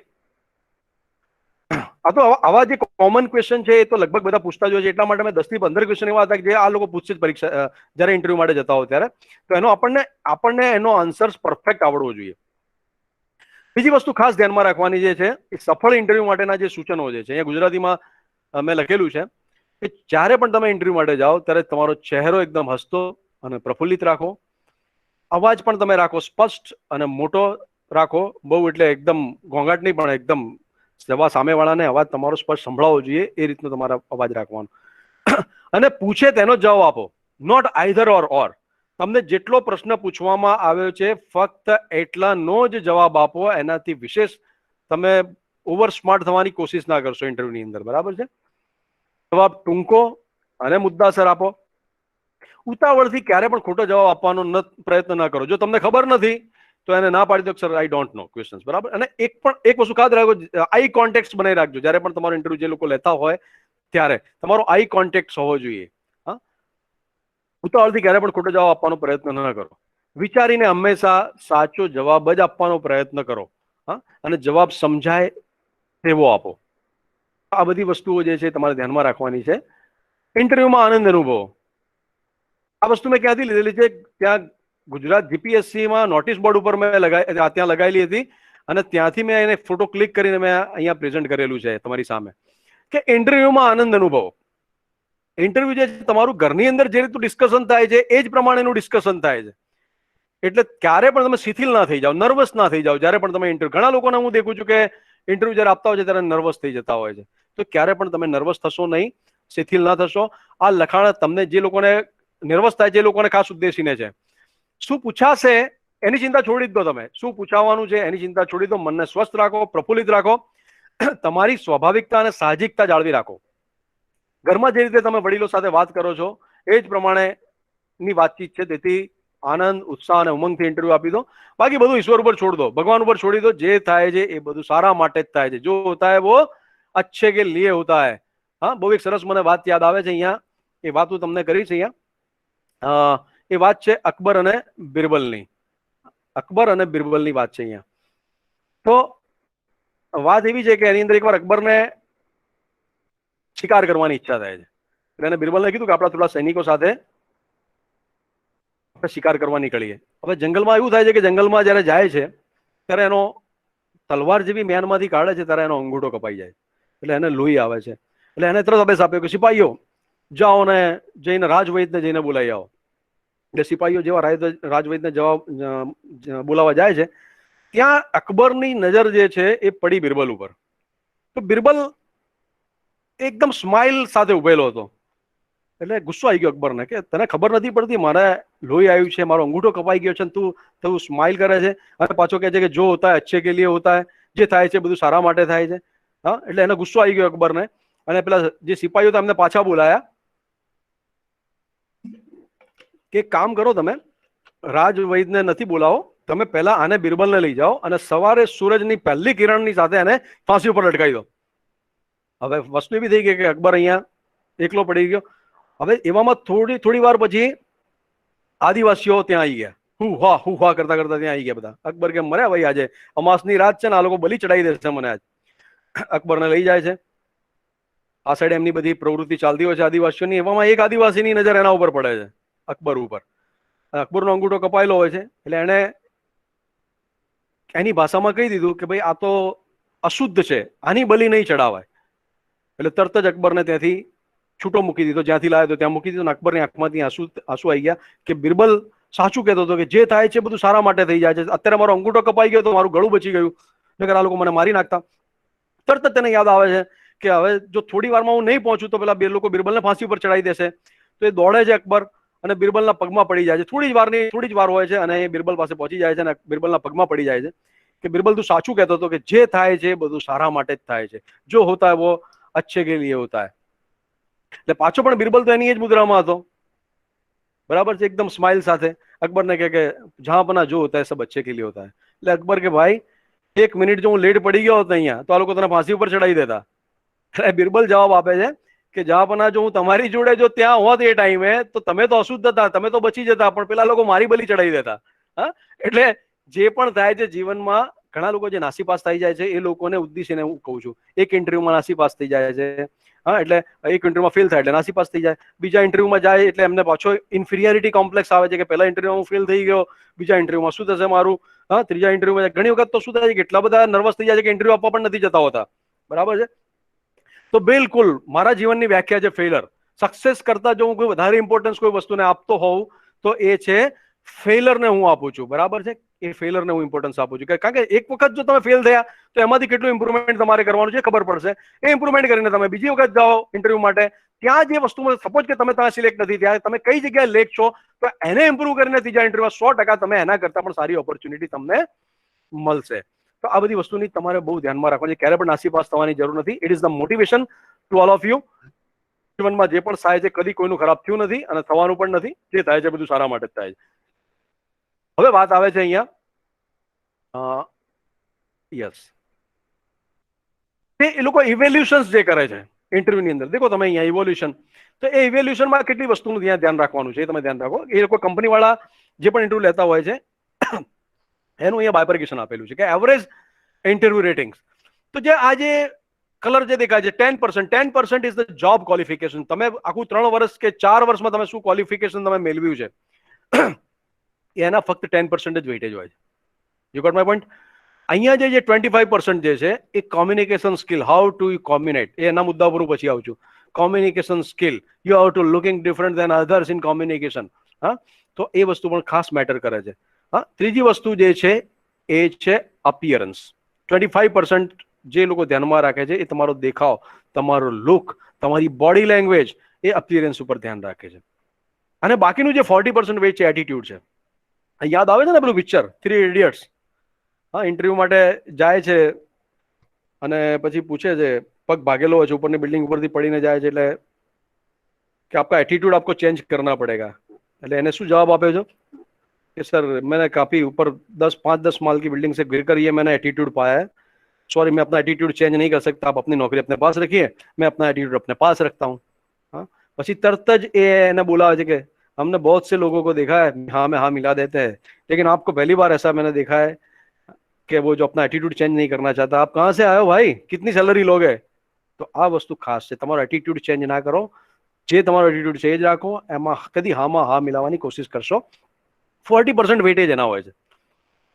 હવે હું એક તમને અહીંયા ઇન્ટરવ્યુ જે કઈ રીતનો ઇન્ટરવ્યુ છે, ઇન્ટરવ્યુની અંદર બેડ અને ગુડ પર્સનલ ઇન્ટરવ્યુ એનું હું તમને અહીંયા બતાવીશ. તમને ઇન્ટરવ્યુ એનો વિડીયો જે છે હું તમને વિડીયો બતાવું છું અને પછી આપણે મુદ્દા ઉપર આવીએ.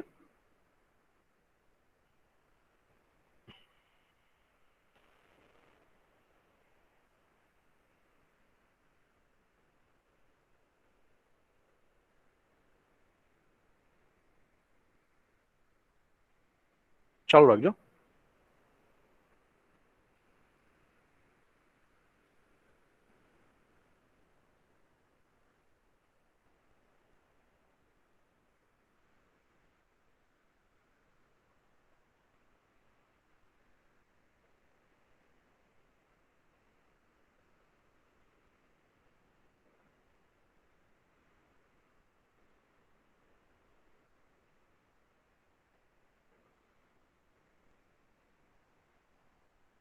એક સેકન્ડ.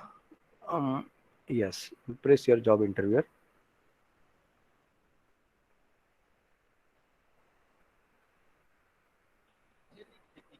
અચ્છા, બધાને દેખાય છે ખરી? અવાજ નહીં સંભળાતો હોય બધાને? અવાજ સંભળાય છે? ના. અચ્છા, હવે અચ્છા ના સાહેબ. ના સર. હવે અવાજ સંભળાય છે? હા દેખાય છે. અવાજ સંભળાય છે? અવાજ ના. ચોટી હા ચોટી સાહેબ. થાય છે સર વિડીયો. શું થાય છે? ચોટે છે વિડીયો અને અવાજ ક્લિયર નહીં આવતો એમ. અચ્છા અચ્છા, એવું છે એમ? એક સેકન્ડ ચાલુ રાખજો, એક સેકન્ડ ફરીથી ચાલુ કરું છું. વિડીયો દેખાય છે ખરી તમને લોકોને? હા વિડીયો દેખાય. હા સર. Yes sir. એક સેકન્ડ હા, કારણ કે શું છે અહીંયા થોડો ટેકનિકલ હા. પ્રોબ્લેમ છે એટલે ચાલુ રાખજો એક સેકન્ડ, કારણ કે બહુ ઇમ્પોર્ટન્ટ વિડીયો છે, આપણે દેખવા જેવો છે.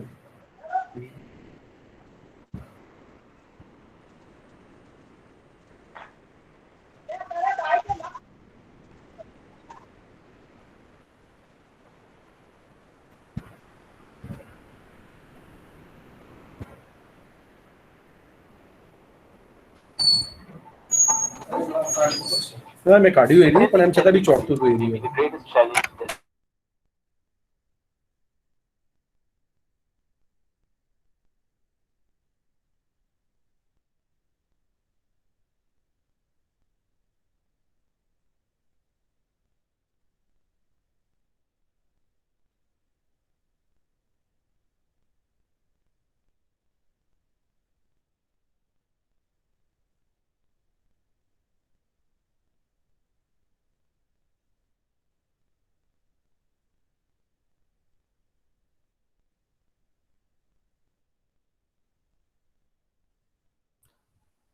હલો, હા સ્ક્રીન શેર કરો અને વિડીયો ચાલુ કરો સાહેબ.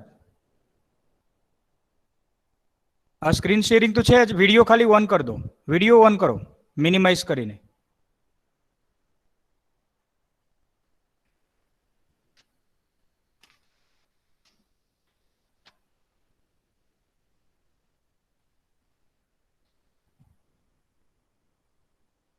ઓકે, સ્ટાર્ટ કરો.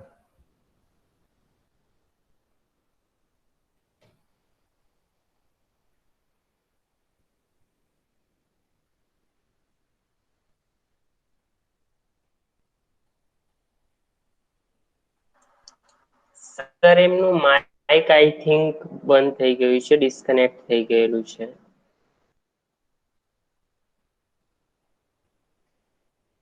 પ્રેઝન્ટેશન તો ચાલુ છે.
હલો, અવાજ આવે છે? હા સર આવે. હા અચ્છા, સર. વિડીયોમાં પ્રોબ્લેમ હતો થોડો, બધાને ચોટતો તો એવો કે કમ્પ્લેન હતી અને અવાજ નહોતો આવતો, એવી વાત સાચી છે ને? હા સર. અચ્છા, વાંધો નહીં, વિડીયો બહુ સરસ છે. એ વિડીયોની અંદર તમે ઇન્ટરવ્યુમાં રિસેપ્શન એરિયાથી માંડી અને ફાઇનલ તમારો ઇન્ટરવ્યુ જે સીટ ઉપર બેસો છો અને ત્યાંથી ઇન્ટરવ્યુ પત્યા પછી તમે બહાર જાઓ છો, આ બધી બાબતોમાં કઈ કઈ વસ્તુની જે ધ્યાન રાખવાની છે એની ચર્ચા આખી વિડીયોમાં બતાવેલી છે. But don't worry, I will share you this video. હું તમને વિડીયો શેર કરી દઈશ તમને લોકો, એટલે એમાં જોઈ લેજો, એટલે તમને બધો વધારે આઈડિયા આવશે એની અંદર. Is it clear? હવે આપણે એમાં જે કઈ કઈ વસ્તુની ધ્યાનમાં રાખવાનું છે એ તમે ખાસ ધ્યાન રાખો કે જ્યારે ઇન્ટરવ્યુની અંદર જાઓ ત્યારે તમે બિલકુલ હેસિટેટ ના થાઓ. કારણ કે રિસેપ્શન એરિયાની અંદર તમે જાઓ છો ત્યારે રિસેપ્શનને શું આપો છો? તમારો એપોઇન્ટમેન્ટ લેટર આપો છો તમે, કે મારી એપોઇન્ટમેન્ટ છે આજની. ત્યારે તમે એપોઇન્ટમેન્ટ લેટર આપો છો ત્યાર પછી તમારે ત્યાં બીજા કોઈની જોડે ડિસ્કસ, કારણ કે તમારો ઇન્ટરવ્યુ ઓલરેડી ચાલુ થઈ ગયો. તમને એમ લાગશે કે આ તો વેઇટિંગમાં બેઠેલા છીએ આપણે, પણ તમારો ઇન્ટરવ્યુ ઓલરેડી ચાલુ થઈ ગયેલો હોય છે. ત્યાં તમે કોઈની સાથે તમે કઈ રીતનું બિહેવ કરો છો, કોની સાથે ચર્ચા કરો છો, કેવી રીતે ચર્ચા કરો છો, ફોન ઉપર તમે બેઠેલા છો, આખો દિવસ તમે ફોન ચાલુ કરીને બેઠેલા છો, હા, તમે વારે ઘડીએ કોઈ સાથે ડિસ્કસ કરો છો, તમારી બોડી લેંગ્વેજ બરાબર નથી, તમે સ્ટ્રેટ બેઠેલા નથી. આ બધી વસ્તુઓ ત્યાં બેઠા બેઠા ઓબ્ઝર્વ કરતા હોય છે અને ફાઇનલી એ લોકો દેખતા હોય આ છોકરો પરફેક્ટ છે અને આ છોકરો પરફેક્ટ નથી. આને લઈશું તો આપણા કંપનીમાં ફાયદાકારક છે, આને લઈશું તો આપણા કંપની માટે ફાયદાકારક નથી. આ બધી વસ્તુઓ એ લોકો જરા ધ્યાનમાં રાખતા હોય છે. બરાબર? સ્ક્રીન દેખાય છે બધાને મારી? હેલો? હા સર. તો એટલે જ્યારે પણ તમે લોકો ઇન્ટરવ્યુ માટે જાઓ ત્યારે ત્યાં રિસેપ્શન એરિયામાં કોઈની પણ જોડે ડિસ્કસ કરવાની નહીં, અને જ્યાં સુધી તમને બેસવાનું કહેવામાં ન આવે ત્યાં સુધી તમે બેસશો પણ નહીં. અને ફક્ત તમે એક બુક લઈને જજો, એ બુક લઈને તમારે સ્ટડી કરવાની છે, નહીં કે કોઈની જોડે બીજા જોડે ડિસ્કસ કરવાની છે. અને ઘણા લોકોને એવી ટેવ હોય છે, એક જણ બહાર આવે ને ઇન્ટરવ્યુ લઈને એટલે પૂછશે, તને શું પૂછ્યું હતું, તને શું પૂછ્યું, કેવા ક્વેશ્ચન પૂછ્યા હતા. ભાઈ, તમે એને આ બધું પૂછશો પણ તમારો ઇન્ટરવ્યુ ઓલરેડી ચાલુ છે, રિસેપ્શન એરિયામાં ચાલુ જ છે. ત્યાં રિસેપ્શનિસ્ટ બે બેઠેલી હોય છે, એ પણ એ કંપનીની એમ્પ્લોયી હોય છે, એ પણ ત્યાં રિપોર્ટ આપતી હોય છે ત્યાં, કે આ લોકો આટલા માણસો આ જગ્યા ડિસ્કસ કરે, કારણ કે તમારું વિડીયો તમારું લાઈવ ચાલતું જ હોય છે ત્યાં. હા, એ લોકો દેખતા જ હોય છે. એટલે જ્યારે પણ રિસેપ્શન ઝોનની અંદર જાઓ ત્યારે એક બુક લઈને જાઓ અને જ્યાં કોઈની જોડે ડિસ્કસ કરો નહીં, તમારા ઇન્ટરવ્યુ પ્રિપેરેશન્સ કરો, અને જે વસ્તુ જે ડિસ્કસ કરવાની છે એ ફક્ત રિસેપ્શનિસ્ટ જોડે કરો, બીજા કોઈ જોડે ડિસ્કસ કરશો નહીં. આ વસ્તુ ખાસ ધ્યાનમાં રાખજો. અને જ્યારે પણ કોઈ પણ માણસ ઇન્ટરવ્યુમાંથી બહાર આવે, એ ભલે તમારો મિત્ર હોય કે કલિંગ્સ હોય, કોઈ પણ હોય, એને કોઈ પણ જાતના પ્રશ્ન પૂછશો જ નહીં. અધરવાઇઝ ત્યાં તમારો નેગેટિવ માર્કિંગ થશે. મલ્ટીનેશનલ કંપની હોય કે ગુજરાત પબ્લિક સર્વિસ કમિશન હોય કે યુપીએસસીની એક્ઝામ લેવાતી હોય ત્યાં. બરાબર છે? તો આ પોઈન્ટ ખાસ યાદ રાખજો. બીજી એક વસ્તુ જે છે એ છે પ્રેઝન્ટેશન અબાઉટ ધ કંપની. જ્યારે કંપનીવાળા તમારી કોલેજમાં આવતા હોય છે કેમ્પસ ઇન્ટરવ્યુ માટે, ત્યારે એ કંપનીવાળા શું કરે છે? પ્રેઝન્ટેશન આપતા હોય છે. તો presentation is the part of your interview. You have to looking different than others. મેં આગળ જે વાત કરી હતી ને, એ તમને બધાને ખબર હોય છે કે ભાઈ પ્રેઝન્ટેશન આપશે તો એટલીસ્ટ તમારે આ બધી ભીડની અંદર તમારે જો અલગ દેખાવું હોય તો એટલીસ્ટ 4 થી 5 સવાલો, 4 થી 5 ક્વેશ્ચન્સ તમારે કરવા પડશે, જે તમે ઓલરેડી પ્રિપેર કરવા જ પડશે તમારે. શેના માટે પ્રિપેર કરવા પડશે?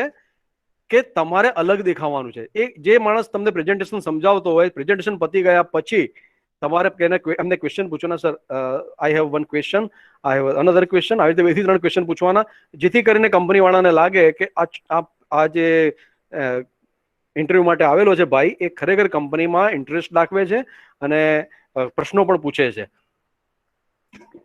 સો you have looking different than others at that time.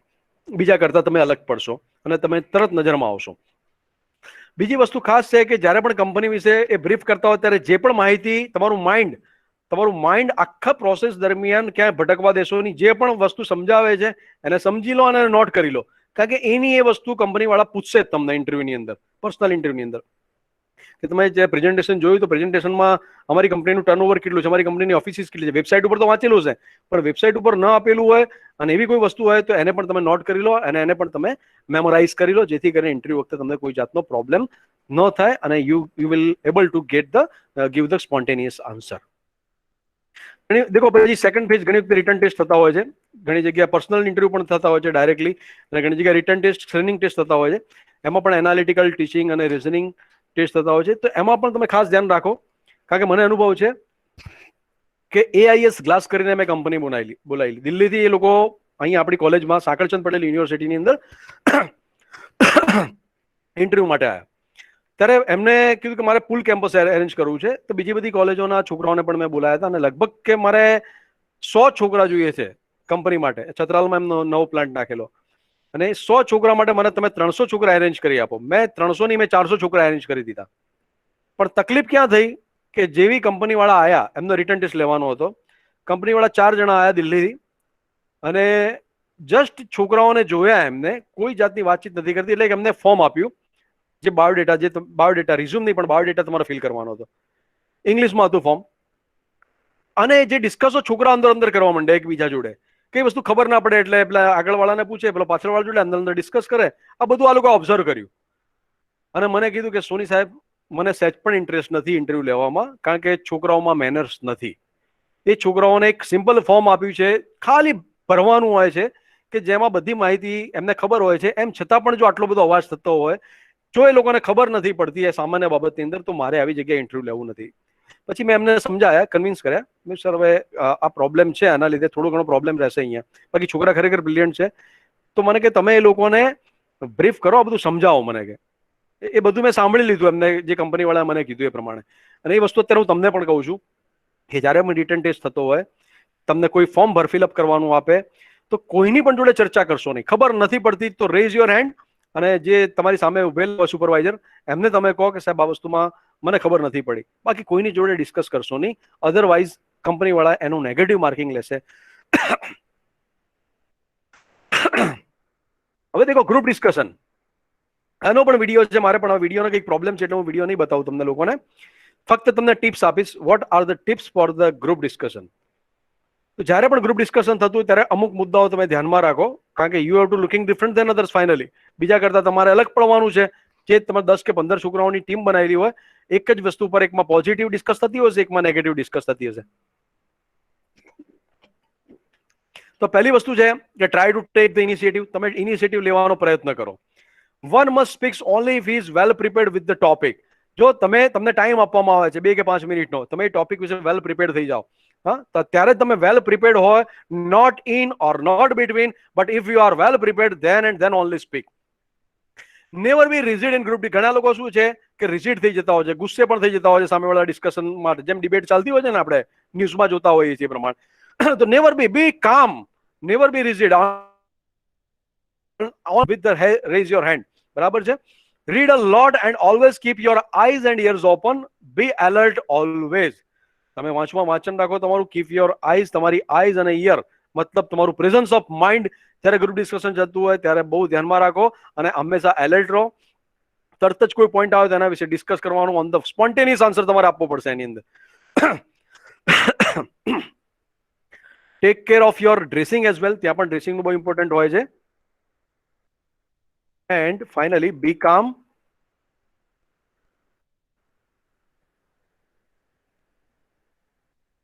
One second. Be calm, composed, confident, and neutral to create an impression in the discussion and win over others. અને બીજા સામે તમે જીતો, કારણ કે આ બધી વસ્તુ ઓબ્ઝર્વ કરો. ખાલી ગ્રુપ ડિસ્કશન એટલે ચર્ચાનો ભાગ નથી, પણ ચર્ચા તમે કઈ રીતે કરો છો, તમે ડિસિપ્લિન મેનરમાં છો કે નહીં, તમે તમારે જે ટોપિક આપ્યો છે એના વિશે તમે 2 કે 5 મિનિટમાં કેટલું પ્રિપેર કર્યું છે, આ બધી વસ્તુ, તમારું ઇનિશિયેટિવ કેવું છે, આ બધી વસ્તુઓ ગ્રુપ ડિસ્કશનમાં થતી હોય છે અને ફાઇનલી એની સીટ બનતી હોય છે, ફાઇનલી તમારું સ્ક્રીનિંગ થતું હોય છે. તો આ વસ્તુ ખાસ યાદ રાખજો. યસ, હા, આ વસ્તુ ખાસ યાદ રાખજો જ્યારે પણ ફેસ કરતા હોય ઇન્ટરવ્યુ માટે. તો project positive image and attitude when you meet the interviewer. તમે ઇન્ટરવ્યુ માટે જ્યારે જાઓ ત્યારે અંદર પરમિશન માગીને જાઓ અને પરમિશન માગ્યા પછી એમની જોડે હાથ મિલાવો. એ હાથ કઈ રીતે મિલાવવો છે એ પણ એક આર્ટ છે. જ્યારે તમે કોઈની જોડે હાથ મિલાવો છો, એમાં ખાસ કરીને જે ઇન્ટરવ્યુઅર હોય છે એની જોડે તમે હાથ મિલાવો છો, બરાબર છે, એ કઈ રીતે હાથ મિલાવો છો એ પણ હું તમને તમારી જોડે ડિસ્કસ કરીશ. અત્યારે એકદમ સરસ સ્માઇલ આપો ત્યાં અને ફર્મ હેન્ડશેક કરો. Make eye contact. જ્યારે પણ ઇન્ટરવ્યુમાં જાય તમારો આઈ કોન્ટેક્ટ પરફેક્ટ હોવો જોઈએ and be pleasant. Give the answer perfect, not in between either yes or no. Stay away from the politics, religion and personal. તમારે આ પોલિટિક્સ થી બિલકુલ અલગ રહેવાનું છે. હા, તમને પૂછે એનો કોઈ સવાલ તો એનો આન્સર આપો, અધરવાઇઝ તમે રેઝ ના કરશો કોઈ ક્વેશ્ચન્સ ને. Give brief but the complete answers. હા, આન્સર્સ જે આપો એ કમ્પ્લીટ આપો and be pleasant. Why people are not hired? People તમને કેમ ત્યાં કંપની વાળા કેમ નથી હાયર કરતા? તો પુઅર પર્સનલ અપિયરન્સ હોય, ઇનએબિલિટી ટુ કોમ્યુનિકેટ હોય, lack of planning for a career હોય, લેક ઓફ એન્થુઝિયાઝમ તમે દેખતા હો એની અંદર, કન્ડેમિંગ ધ પાસ્ટ એમ્પ્લોયર. આગળ જે વાતચીત કરી એ પ્રમાણે કે પાસ્ટ એમ્પ્લોયર વિશે નેગેટિવ તમે એના વિશે ડિસ્કશન કરતા હો. Failure to look the interviewer in the eye contact તમારો પર્સનલ પરફેક્ટ ન હોય, લિમ્પ હેન્ડશેક હોય, લેટ ટુ ધ ઇન્ટરવ્યુ હોય, તમે ઇન્ટરવ્યુમાં લેટ જશો, તમારો હેન્ડશેક જે કરવાની જે પદ્ધતિ જે છે એ પણ પરફેક્ટ નહીં હોય. Does not thank the interview after. તમારો ઇન્ટરવ્યુ પતી જાય પછી એમનો ટાઈમ તમે લીધો જે છે તમારી પાછળ, તો એના માટે તમારે થેન્ક યુ પણ કહેવું પડશે. આસ્ક નો ક્વેશ્ચન્સ. કોઈ વધારાના ક્વેશ્ચન્સ એમને તમે, કારણ કે ઇન્ટરવ્યુ લેવા માટે એ લોકો બેઠેલા છે, એટલે વધારાના તમે કોઈ ક્વેશ્ચન્સ રેઝ ના કરશો પર્સનલ ઇન્ટરવ્યુની અંદર. બીજું છે lack of knowledge about the business or the position. તમે જે વસ્તુ માટે ઇન્ટરવ્યુ માટે જાઓ છો એના વિશેનું તમારે લેક ઓફ નોલેજ, એટલીસ્ટ તમે જે ભણી ગયેલા છો એનું તો તમારી પાસે નોલેજ હોવું જોઈએ. જો એ લેક હશે તો પણ તમને એ લોકો સિલેક્ટ નહીં કરે. સમ આર ધ લિસ્ટ. આપણે 15-20 મિનિટનું સેશન લઈ અને પછી આપણે પૂરું કરીશું. થોડી આગળ મારે હજી મોટિવેશનની ચર્ચા કરવી છે, એના વિશે ચર્ચા કરીશું આપણે. Some are the list of the job websites. આનો સ્ક્રીનશોટ તમે લોકો લઈ શકો છો બધા, કે આટલી બધી જે જોબ વેબસાઇટ છે, તમે આટલા બધા ઉપર, કારણ કે ઘણી બધી ઓપોર્ચ્યુનિટી એના ઉપરથી મળતી હોય છે. So these are the some list of websites: naukri.com, placementindia.com, JobSet, JobStreet, JobTrack. તો તમારું રજીસ્ટર આ બધી વેબસાઇટ ઉપર કરાવી શકો છો તમે. Newspaper for the job advertisement. Times of ઇન્ડિયાનું જે એસન્ટ આવે છે દર બુધવારે, લિબર્ટી ન્યૂઝ આવે છે, એમ્પ્લોયમેન્ટ ન્યૂઝ આવે છે, દિવ્ય ભાસ્કર એપોઇન્ટમેન્ટ પ્લસ આવે છે, રોજગાર સમાચાર. તો આ બધા ઉપરથી પણ તમે તમારા ઇન્ટરવ્યુ કંપનીના, ગવર્મેન્ટ હોય, સેમી ગવર્મેન્ટ હોય, મલ્ટીનેશનલ હોય, બધાના ઇન્ટરવ્યુ એના ઉપર આવી શકે છે. હવે થોડી આપણે પર્સનાલિટીની વાતચીત કરીએ અને 15-20 મિનિટ પછી આપણે આપણું સેશન અહીંયા પૂરું કરીશું.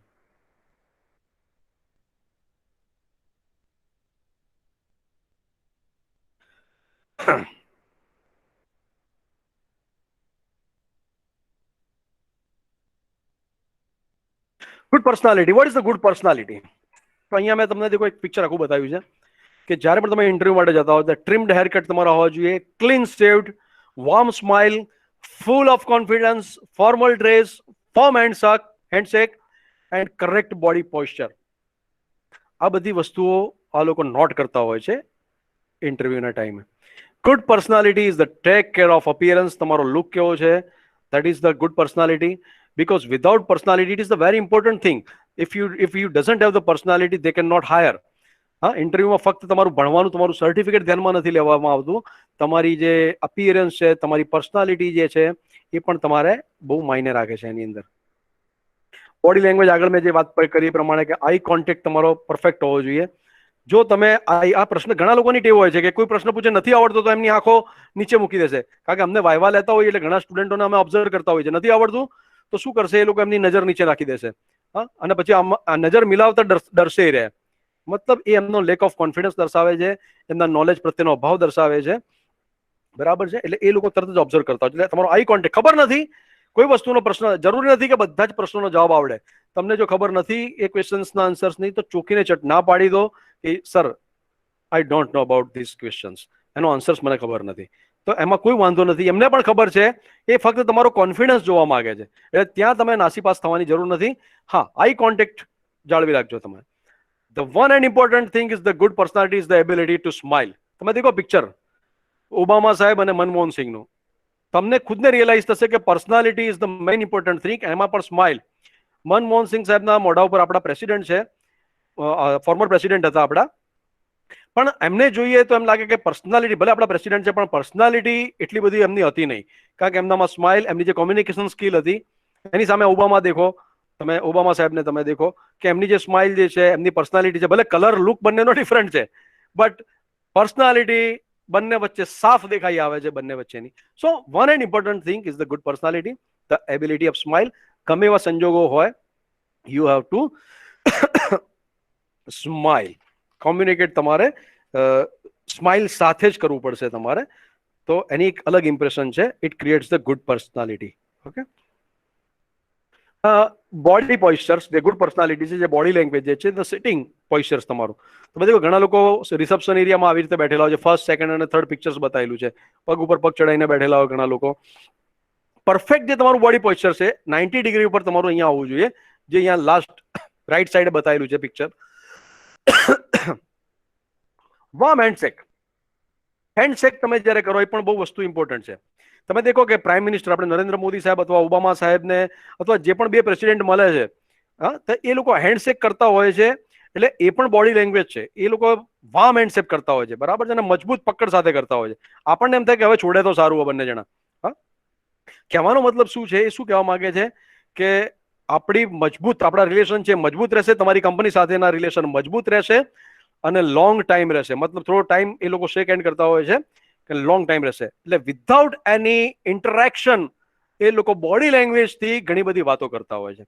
હા, એ વસ્તુ અહીંયા પણ આપણે જ્યારે ઇન્ટરવ્યુ માટે તમે લિમ્પ કરશો, મતલબ કે તમને કોઈ, તમે ડિટેલમાં જાણતા નથી, તમારી બોડી લેંગ્વેજ વિશે તમને ખબર નથી.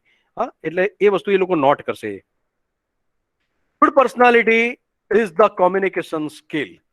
Always ask positive, always talk positive. જ્યારે પણ તમે કોઈની પણ સાથે વાતચીત કરો છો ત્યારે પોઝિટિવ રીતે તમે વાતચીત કરો. Don't talk negative. Don't show the lack of confidence. તમે જ્યારે પણ ઇન્ટરવ્યુ માટે જાઓ ત્યારે કોન્ફિડન્સ તમારો લેક કરશો નહીં. Don't use the partial sentences. ઘણા લોકો પાર્શિયલ સેન્ટેન્સીસ યુઝ કરતા હોય છે. આ યસ, યસ, નો, આવા બધા ઘણા બધા વચ્ચે વચ્ચે જે રૂટીન હોય છે, એમના જે રૂટીનમાં બોલતા હોય છે, એવા સેન્ટેન્સીસ આવી જતા હોય છે ઇન્ટરવ્યુ વખતે. તો એ વખતે માઇન્ડ ઉપર કંટ્રોલ રાખજો તમે કે don't use the partial sentences. Don't stop other while speaking. જ્યારે બીજા બોલતા હોય ત્યારે એમને સ્ટોપ ના કરો, વચ્ચે ઇન્ટરફિયર કરશો નહીં. Don't react without listening completely. જ્યારે પૂરેપૂરા એમને સાંભળી લો અને એના પછી જ તમારો આન્સર આપો, બરાબર છે.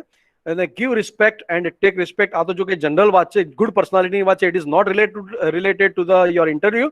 પણ જીવનમાં આગળ આવવું છે, જીવનમાં સક્સેસફુલ બનવું હશે તમારે, તો give respect and take respect પણ તમારે અપનાવવું પડશે. અને જ્યારે પણ રિસેપ્શન એરિયામાં બેઠા હોય ઇન્ટરવ્યુની અંદર, તો મોબાઈલને ભૂલી જ જવાનો. Don't touch your mobile while communication. જ્યાં સુધી આનો ટેકનિકલ યુઝ કરવાની તમને પરમિશન આપવામાં ન આવે ત્યાં સુધી મોબાઈલને ભૂલી જ જવાનો ઇન્ટરવ્યુની અંદર. Good personality is that the learning from the failures. Always make new mistakes. હંમેશા મિસ્ટેક કરો. નાસી પાસ થવાનું નથી તમારે. એક ઇન્ટરવ્યુમાં ફેલ થઈ ગયા તો શું વાંધો છે, બીજા ઇન્ટરવ્યુમાં ફેલ થઈ ગયા તો કઈ વાંધો નહીં. આપણે ત્રીજા ઇન્ટરવ્યુમાં પણ સારામાં સારું પરફોર્મ કરીને અને એક દિવસ તમને સારામાં સારી જોબ મળશે એની ગેરંટી છે, બરાબર છે. તો ક્યારે પણ નાસી પાસ થશો નહીં. તો learning from the failures, always make mistakes. અને I have not failed but I have funded the 10,000 ways that won't work. તમે ફેલ થશો તો એનો મતલબ એ નથી કે તમે ફેલર છો, પણ તમે એક નવો રસ્તો મેળવ્યો છે સક્સેસ થવા માટેનો. તમે એક સ્ટેપિંગ સ્ટોન સર કરી ગયા છો. હા, તો અમિતાભ બચ્ચન સાહેબના પણ તમે એમની હિસ્ટ્રી પણ તમે જાણી શકો છો આ બધી બાબતની અંદર, કે અમિતાભ બચ્ચન સાહેબનો અવાજ અને જે એમની રેડિયો સ્ટેશનમાં જ્યારે ઇન્ટરવ્યુ માટે ગયા ત્યારે એમને ના પાડી કે તમારો અવાજ બરાબર નથી, તમારી હાઇટ ખૂબ લાંબી છે. અત્યારે એ જ મહાનાયક બન્યો છે. એમની હાઇટ, એમની પર્સનાલિટી અને એમની જે બોલવાની કોમ્યુનિકેશન જે સ્કિલ છે એના ઉપર એ અત્યારે બોલિવૂડ ઉપર રાજ કરે છે અત્યારે આ ઉંમરમાં પણ. જીવનમાં ઘણા બધા લોકો છે, ઘણી બધી એવા સેલિબ્રિટીઝ છે જેના જોડેથી આપણે ઘણું બધું શીખવાનું હોય છે. યસ, અને એમાંનો એક જે છે પાથ ઓફ સક્સેસ. તમે દેખો કે અમે જેવી સ્ક્રીન તમારી જોડે શેર કરી, તમારી નજર આ બધા સમક્ષ હશે. KFC નું આખું નામ શું છે ખબર છે તમને લોકોને, કોઈને? હા, એક second. Kentucky fried chicken. Path of success. જ્યારે પણ હું નાસીપાસ થઈ જાઉં છું ઘણી વખતે, તો હું આમની હિસ્ટ્રી ઘણી વખતે બ્રીફ કરતો હોઉં છું, ઘણી વખતે યાદ કરતો હોઉં છું, મેમોરાઇઝ કરતો હોઉં છું એમને. આમની હિસ્ટ્રી જાણવા જેવી છે, પાથ ઓફ સક્સેસ જીવનમાં, કે 6ઠ્ઠા ધોરણની અંદર હતા કેન્ટકી, ત્યારે 6ઠ્ઠા ધોરણની અંદર એમના ફાધર એક્સપાયર થઈ ગયા. એમના ફાધર એક્સપાયર થઈ ગયા પછી ઘરની જવાબદારી, મમ્મી મજૂરી કરતી હતી, એમની મધર મજૂરી કરતી હતી, તો એમને થઈ ગયું કે ઘરમાં બીજા પણ ભાઈ બહેન છે, 2-3 ભાઈ બહેન હતા એમના, કે આ લોકોની પણ જવાબદારી છે, મમ્મી એકલી મજૂરી કરે છે, તો એમને ભણવાનું પડતું મૂકી દીધું એમને, અને એમને મમ્મીની સાથે લેબર કામ ચાલુ કરી દીધું. પણ એમ છતાં પણ જીવનમાં એમાં સક્સેસ ન થયા, લેબર કામમાં એમના ઘરનું પૂરું થતું નહીં. એમને વિચાર્યું કે પછી એમને 16 વર્ષની ઉંમરે એમને વિચાર્યું કે હું છે જે યુએસ આર્મી જોઈન કરી નાખું ત્યાં. પણ યુએસ આર્મીમાં જોઈનમાં એમને કંઈક ઉંમરનો પ્રોબ્લેમ થતો હતો, એટલે એમને ઉંમર છુપાઈ અને યુએસ આર્મી જોઈન કરી, અને ફાઇનલી ખબર પડી ગઈ આર્મીની અંદર કે એમને ભૂલ કરેલી છે, એમને ઉંમર છુપાઈ છે, એટલે ત્યાંથી એમને કાઢી મૂકવામાં આવ્યા. બરાબર છે. અને એના પછી એમને રેલવેની અંદર લેબરનું કામ ચાલુ કર્યું. રેલવેની અંદર લેબરનું કામ ચાલુ કર્યું, પણ એમાં પણ એમને સફળતા ન મળી. ત્યાંથી પણ એમને કોઈને કોઈ કારણસર એમને હાર મળી, નીકળી ગયા ત્યાંથી, ડિસએપોઇન્ટમેન્ટ થઈ ગયા. ફાઇનલી પાછા એમના મમ્મી જોડે ગયા, એટલે મમ્મીને વાત કરી કે હું જે જગ્યાએ જઉં છું મમ્મી, મને હારની હાર જ મળે છે. મમ્મીએ કીધું કે બેટા, જિંદગીમાં નાસીપાસ નહીં થવાનું, છેલ્લો શ્વાસ હોય ને ત્યાં સુધી આપણે ક્યારે પણ આપણી જાત ઉપરનો કોન્ફિડન્સ નહીં ખોવાનો, ક્યારે પણ હાર નહીં મેળવવાની. આપણે ભલે મળશે આપણને ડિસઅપોઇન્ટમેન્ટ થઈશું, પણ ઉમ્મીદ નહીં છોડવાની તમારે. અને એમની મમ્મીની વાત યાદ રાખી, એમને ફરી પાછું એમને ઇન્સ્યોરન્સ કંપની એમને જોઈન કરી. ઇન્સ્યોરન્સ કંપનીમાં પણ એમને એમના બોસ જોડે ઝઘડો થઈ ગયો, અને ત્યાંથી પણ એમને હાંકી કાઢવામાં આવ્યા. 1920ની અંદર એમને એન્ટરપ્રેન્યોર બનવાની ઈચ્છા થઈ, એટલે એમણે એક નાવ કંપની ચાલુ કરી, નાવડી જે આપતા ને હોડી, એ બનાવવાનું ચાલુ કર્યું એમને. અને એનામાં થોડા સક્સેસ મળી, એટલે એમને પાછું એક લેમ્પ બનાવવાનું કંપની એમને ચાલુ કરી. પણ ત્યાં જ એક બીજી કંપની જબરજસ્ત ટેકનિકલ ફીચર્સ સાથે એમને ચાલુ કર્યું બીજી કંપનીએ, એટલે આમની કંપની હતી એ નુકસાનમાં આવી ગઈ, ત્યાં પણ એમને કંપની બંધ કરી દેવી પડી. આફ્ટર એજ ઓફ 40, જ્યારે 40 વર્ષના, હજી 40 વર્ષ સુધી એમને કોઈ સક્સેસ નથી મળી, એમને ક્યાંય સફળ ન થયા. 40 વર્ષે એમને ફાયર સ્ટેશનમાં એમને કામ ચાલુ કર્યું, અને ફાયર સ્ટેશનમાં એમને જે કામ ચાલુ કર્યું, તો એમને બાજુમાં શું કર્યું, એમને એક રેસ્ટોરન્ટ, એમનું માસ્ટરી હતી કે એ કુકિંગ સારું કરતા હતા, ચિકન સારું બનાવતા હતા, ફ્રાઈડ ચિકન. તો એમને એક રેસ્ટોરન્ટ ચાલુ કરી. ત્યાં જે પણ લોકો ફાયર સ્ટેશનમાં આવતા, જે પણ આજુબાજુથી પસાર થતા લોકો, એમને એમનું આ કુકિંગ જે છે એમને સ્વાદ એમને સરસ લાગવા માંડ્યો લોકોને. અને ત્યાંથી ગવર્નર પસાર થયા, અને ગવર્નરને બહુ એમની રેસીપી પસંદ આવી, અને એમને નામ આપ્યું કેન્ટકી ફ્રાઈડ. અને એમના પછી એમને રેસ્ટોરન્ટ ચાલુ કર્યું. આમાં રેસ્ટોરન્ટમાં આગ લાગી ગઈ. એમને આગ લાગી ગયા પછી પણ હિંમત હારે નહીં, ના ઉમ્મીદ ન થયા, એમને પાછું બીજું 140 સીટનું રેસ્ટોરન્ટ ચાલુ કર્યું. ત્યાં સેકન્ડ વર્લ્ડ વોર થયો, એટલે આર્થિક મંદી આવી ગઈ ત્યાં, એટલે એમનું રેસ્ટોરન્ટ પાછું બંધ થઈ ગયું. હવે એમની પાસે પૈસા પણ નતા, ઉમ્મીદ પણ લગભગ બધી તૂટી ગઈ હતી, પણ હાર એમને માની નહીં. બરાબર છે. પછી એમને નક્કી કર્યું કે મારી જે રેસીપી જે છે, એ રેસીપી અલગ અલગ 5 સ્ટાર હોટલની અંદર હું જઈને બતાવું. ત્યાં 1000 વાર એમની રેસીપી કેન્સલ થઈ, અને ફાઇનલી એક 5 સ્ટાર હોટલ કંપનીની, એક 5 સ્ટાર હોટલની અંદર એમની રેસીપી સિલેક્ટ કરવામાં આવી. રાત દિવસે મહેનત કરવા માંડ્યા, અને આફ્ટર ધ એજ ઓફ 75, જ્યારે એમની ઉંમર 75 વર્ષની થઈ, આજે કાકા અત્યારે જે ચિત્ર તમારી સામે છે, 75 વર્ષની ઉંમરે એમની 600 બ્રાન્ચ હતી all over the world. After the age of 75 એમની 600 બ્રાન્ચીસ થઈ. અને જ્યારે 90 વર્ષની ઉંમરે એમને એક્સપાયર થઈ ગયા, મરી ગયા, ત્યારે ઓલ ઓવર વર્લ્ડની અંદર 3600 બ્રાન્ચ છે એમની. અત્યારે ઓલ ઓવર વર્લ્ડની અંદર એમની 3600 બ્રાન્ચ છે. વિચાર કરો કે જે માણસો જે ટાઈમની અંદર લોકો ઉમ્મીદ ખોઈ નાખે છે, જીવવાની ઉમ્મીદ ખોઈ નાખે છે, એ ટાઈમની અંદર એમનો બિઝનેસ સ્ટાર્ટ કર્યો 75 વર્ષની ઉંમરે, અને અત્યારે કરોડો રૂપિયાની આસામી છે. બરાબર છે. એટલે ઘણું બધું શીખવાનું મળતું હોય છે આપણને. ઘણા લોકો શું હોય છે કે આપણને હાર મળતી હોય છે, એટલે ઘણી વખત ખોટા પગલા લોકો ભરી દેતા હોય છે. તો એ વસ્તુ ક્યારે પણ કરવી નહીં જીવનમાં, કારણ કે આવા લોકોના દાખલા ઉપરથી જ આપણને જીવવાની ઉમ્મીદ મળતી હોય છે, આગળ જવાની ઉમ્મીદ મળતી હોય છે, સફળ થવાની ઉમ્મીદ મળતી હોય છે. બરાબર છે. તો હજી પણ ઘણું બધું છે, પણ મારા ખ્યાલથી લગભગ ટાઈમ વધી ગયો છે. આપણે 10 વાગ્યાનું સ્ટાર્ટ કર્યું છે, 12 વાગી ગયા છે, હજી પણ મારી સાથે 1-2 કલાક ચાલે તો એન્સાઇક્લોપીડિયા છે. પણ હું અહીંયા આટલા સુધી જ રાખીશ. તમારે હજી મારે જો કે ઘણી બધી વાત કરવી છે તમારી જોડે, પણ મારા ખ્યાલથી ટાઈમ લિમિટ છે, તો આપણે અહીંયા આટલા સુધી સેશન આપણે રાખીશું, અને ફરી કોઈ વાર મોકો મળશે તો ફરીથી તમારું 1-2 કલાકનું સેશન હું લઈશ. બરાબર છે. તો અવાજ સંભળાય છે ને ભાઈ બધાને મારો? હા સર. હા. હા સર યસ તો તમને લોકોને મારું સેશન કેવું લાગ્યું એમ મજા આવી કે ના આવી તમને કઈ જાણવા મળ્યું તમને મજા મજા આવી સાહેબ યસ છેલ્લે અચ્છા અચ્છા મજા આવી ગઈ તો વેરી ગુડ અચ્છા અચ્છા અચ્છા અચ્છા તમે મારું બાથરૂમ સિંગર છું ભાઈ હું તો યાર હે તમને લોકો મજા આવશે થઈ જાય ફરી હાજી અચ્છા ગાયન ગાયેલું એમ તમે એક શાયરી તો કેવી અચ્છા શાયરી તમને કીધું હા તો એક સેકન્ડ મને તમે મને અચાનક પૂછ્યું એટલે મારે મેમોરાઇઝ કરવું પડશે ને બાજુ તો ચલો એક શાયરી તમને હું કહી દઉં છું હા તો શાયરી તો મને કહેવા દો પેલા મને યાદ કરવા દો શાયરી મારે કઈ કહેવી છે કારણ કે હું શાયર તો છું નહીં સિંગર તો હો ને સિંગર છું પણ આપણું ફેવરેટ સોંગ ગાઈ લો સાહેબ હવે તમે મને કરો રિક્વેસ્ટ કરો તો એ સોંગ આપણે ગાઈએ એ રહ્યું આપણે તો ખલનાયક જ સાહેબ ઓપડવાનું તમારા મોઢેથી કેમ all time favourite all time favourite એમ ભાઈ હું તો કિશોર કુમારનો આશિક છું કિશોર કુમારના સોંગ મને વધારે ગમે છે હા તે સાહેબ એવું નહીં કાતું પહેલા તમે ચાલુ કરો ને.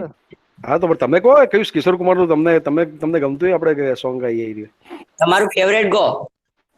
હા ચલો ફેવરેટ ગાઈ લઈએ ચલો મારું ફેવરેટ રેકોર્ડિંગ કરવું સાહેબ હા સર જલ્દી. મારું ફેવરેટ સોંગ ગાઈ લઈએ આપણે ચલો देखा ना है रे सोचा ना है रे रख दी निशाने पे जा कदमों पे तेरे निकले मेरा दम है बस यही अरमान देखा ना है रे सोचा ना है रे रख दी निशाने पे जा कदमों पे तेरे निकले मेरा दम है बस यही अरमान अरे याहू કુકડે કુકુ ગાયન ગવડાવ્યું ખરું છેલ્લે મને તમે લોકો બધા ભેગા થઈને તો એના ઉપરથી જ એક સરસ વાત છે કે जिंदगी में अगर जीना है आपको तो शौक को कायम रखिए उम्र चाहे आपकी कुछ भी हो लेकिन शौक को हमेशा कायम रखना चाहिए મારો શોખ છે ઘણી વખત ભલે લોકો કે ના કે પણ મને ગાવાનો શોખ છે બાથરૂમમાં ગાઈ લઉં છું સરસ ના જે તમારા સામે મોકો મળ્યો છે ગાયન ગાવાનો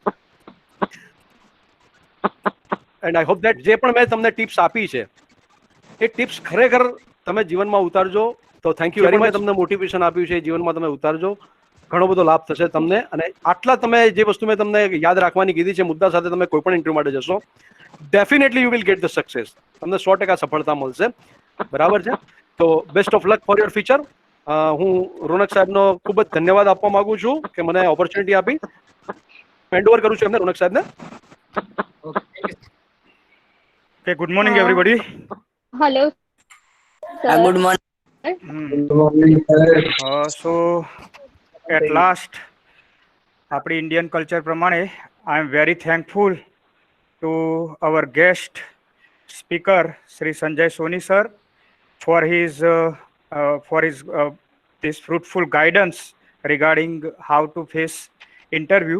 સરે આપણને ઘણી બધી વાત કરી મતલબ ઇન્ટરવ્યુ આપણે બધું ભણતા તો હોઈએ જ છીએ રાઈટ ધોરણ 1 થી ચાલુ કરીને 12મું ધોરણ ને પછી ગ્રેજ્યુએટ થયા ને બધું જ કમ્પ્લીટ કર્યું અને છેલ્લે વાત ક્યાં આવીને અટકે છે કે ભાઈ ઇન્ટરવ્યુમાં શું કરીશું તો આજે આપણે જે સેશન કર્યું સરે જે બહુ સરસ વાત કરી કે ભાઈ માત્ર નોલેજ અગત્યનું નથી મતલબ તમે 3 વર્ષ કે 5 વર્ષ ગ્રેજ્યુએશન પોસ્ટ ગ્રેજ્યુએશનમાં ઘણું બધું નોલેજ તો લો છો પણ માત્ર ને માત્ર નોલેજ ઇમ્પોર્ટન્ટ નથી જ્યારે તમે ઇન્ટરવ્યુ માટે જાઓ તો ઘણા બધા ક્રાઇટેરિયાને ધ્યાનમાં રાખવા પડે છે one of the criteria is self confidence તમારી જાત ઉપરનો પોતાનો વિશ્વાસ સૌથી જો અગત્યનું મને આ લેક્ચરમાંથી શીખવા મળ્યું તો જે વાત કરી સાહેબે કે તમારી જાતનો જે કોન્ફિડન્સ છે તમારો પોતાનો સેલ્ફ ઉપરનો confidence that is very important કેમ કે તમે ક્યાંય બી જશો તો તમારો જે આત્મવિશ્વાસ છે ને એ જો તમે તમારો નહીં હોય તો તમે સક્સેસ થવું થોડું મુશ્કેલ છે સાહેબે મતલબ નાની નાની ઘણી બધી બાબતોની ચર્ચા કરી રિઝ્યુમ પ્રિપરેશનની વાત કરી ઇવન ડ્રેસિંગ શૂઝ કેવા પહેરવા એની પણ સરે ચર્ચા કરી ઇવન મતલબ there are so many things he has already discussed job application લખવાથી માંડીને ઇન્ટરવ્યુમાં કેવા ક્વેશ્ચન પૂછાઈ શકે રાઈટ અને એક જે વાત મને બહુ સ્પર્શી ગઈ એ છે કે તમારો એટીટ્યુડ રાઈટ. તો attitude is very important. Never give up attitude જે તમારામાં હોવું જોઈએ, કે કોઈ તમે ગમે તેટલી વખત ફેલર થાવ પણ તમારો જે એટીટ્યુડ છે ઇટ્સ વેરી ઇમ્પોર્ટન્ટ. તો નેવર ગીવ અપ એટીટ્યુડ સાથે તમે આગળ વધો. So I think once again I express my gratitude towards Sri Sanjay sir, and I am also thankful to my staff member for making this program successful.